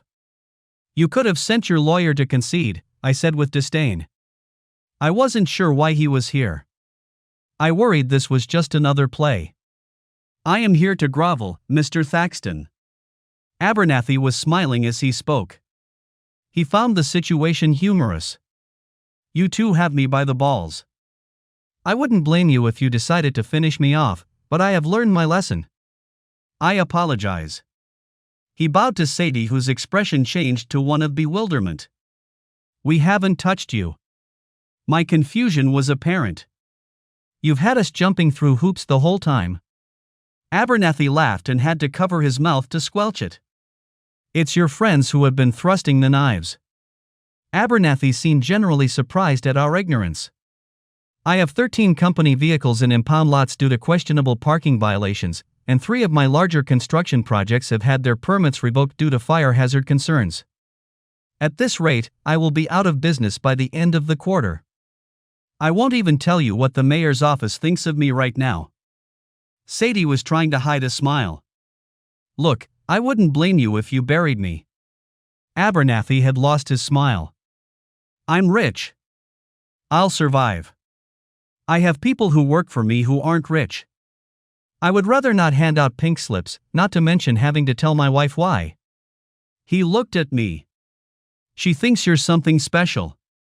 God only knows why, he said, shaking his head. Sadie let out a suppressed chuckle. I just cringed. Apology accepted, Sadie said. The loss of jobs would have hurt her more than Abernathy. Good, Abernathy said. I sent the deed to the adjoining property with a transfer agreement to a Sarah Ferguson. If you agree to the donation, you will control the block. Consider it atonement. And a tax write-off, I said gruffly. There is that. Abernathy was smiling again. Or, I could sell it to another developer. No, both Sadie and I said at the same time. Then it's settled, you call off the dogs and I make sure you stay open. Abernathy turned to go, then stopped and turned back. The mayor won't be in office forever, you could have worse friends than me. He was offering more than an olive branch. He was offering long-term stability. I looked at Sadie and she shrugged her shoulders to defer to me. Abernathy was one hell of an enemy. I suspected he was one hell of a friend also. This doesn't mean I like you, I said as I walked toward the door. Abernathy smiled and followed me out. I had a feeling he always came out smelling like roses. The full press corps had caught up with us, and cameras were flashing as we exited. Microphones were shoved in my face and I answered a few simple questions. I put up my hands to stall more. I was surprised when it worked. I pulled Abernathy next to me. Mr. Abernathy has just generously donated the property adjoining the city kitchen. I was getting a little better at this. This ensures the long-term viability of the kitchen. I can't tell you how much his donation means to us and the people we feed. Truly a remarkable gift from the heart. The microphone shifted to Abernathy and he humbly answered questions. He was much better at it than I. He tied himself to the kitchen's survival and guaranteed it all in public. Definitely a better friend than enemy. I snuck away as soon as I could. Sadie was busy starting prep. I jumped in and another day began. I brought down all the chairs and realigned the tables. Last night's cleanup crew didn't quite grasp Sadie's anal tendencies. There were a couple of spots on the tables, which Sadie seemed to spot from the kitchen. She looked like she meant to toss me a rag, then thought better and brought it out. She put it in my hand and then kissed me hard. I had to admit, it was better than a rag toss. She smiled and headed back into the kitchen, silent and very confident I knew what to do with the towel. I did. You know your go. ING to have to sing for them, Sadie said when I pulled a box of lettuce out of the walk-in. I knew she meant the police officers and firefighters. I know you did it for me, but they went above and beyond. I opened the box and started unloading heads. I've sung twice, I could do it once more. If you're there, I will sing to you, I reasoned, they can listen if they want. I loved making Sadie laugh. You have such a lovely voice. You should share it. Sadie moved toward me. Is it okay with you if I don't? I asked honestly. She answered by kissing me again. Then she made me wash my hands. She had a way of making bossy seem so sexy. The days that followed were wonderful. We spent our days running the kitchen and our nights, while the nights were simply more wonderful. I told Sadie about Amber and she, in turn, told me about Richard. It was uncomfortable at first, but that faded quickly. We learned to share each other's pasts. With the IRS and class action in the rearview mirror, it made everything easier. Well, almost everything. Sadie and I took a risk with Hauser after Bob Leach Townsend got back to me with the information I asked him to find. I sat down with Hauser. I put a brownie on his tray and he smiled. I did not. Sadie sat down next to me and did the same.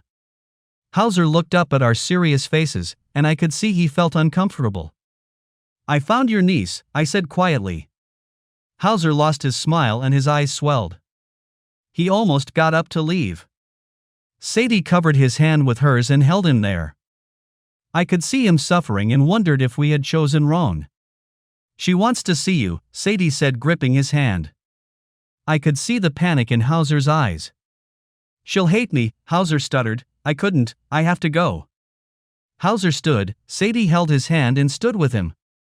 I was afraid he would leave and never come back. Please don't leave, Sadie pleaded.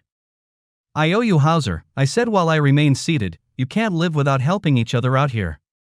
I repeated his words to him. Some of the first he told me after yanking me from the water. Sadie gently pulled him back to his seat.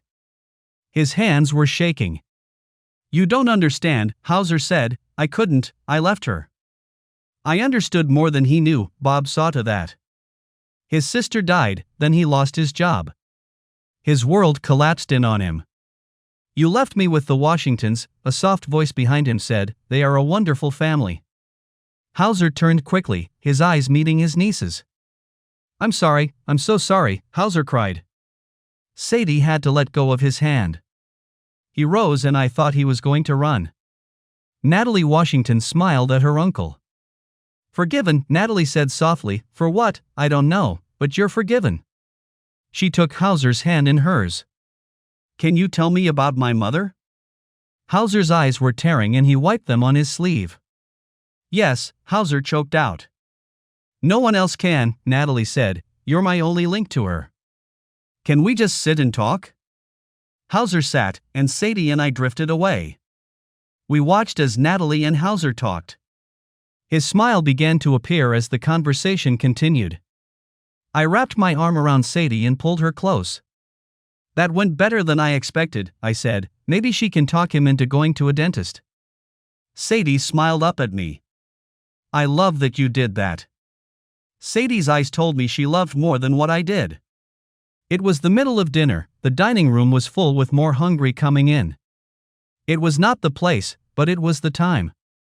I love you, I said. I had thought it, and I had shown it. Now I said it without fear or guilt.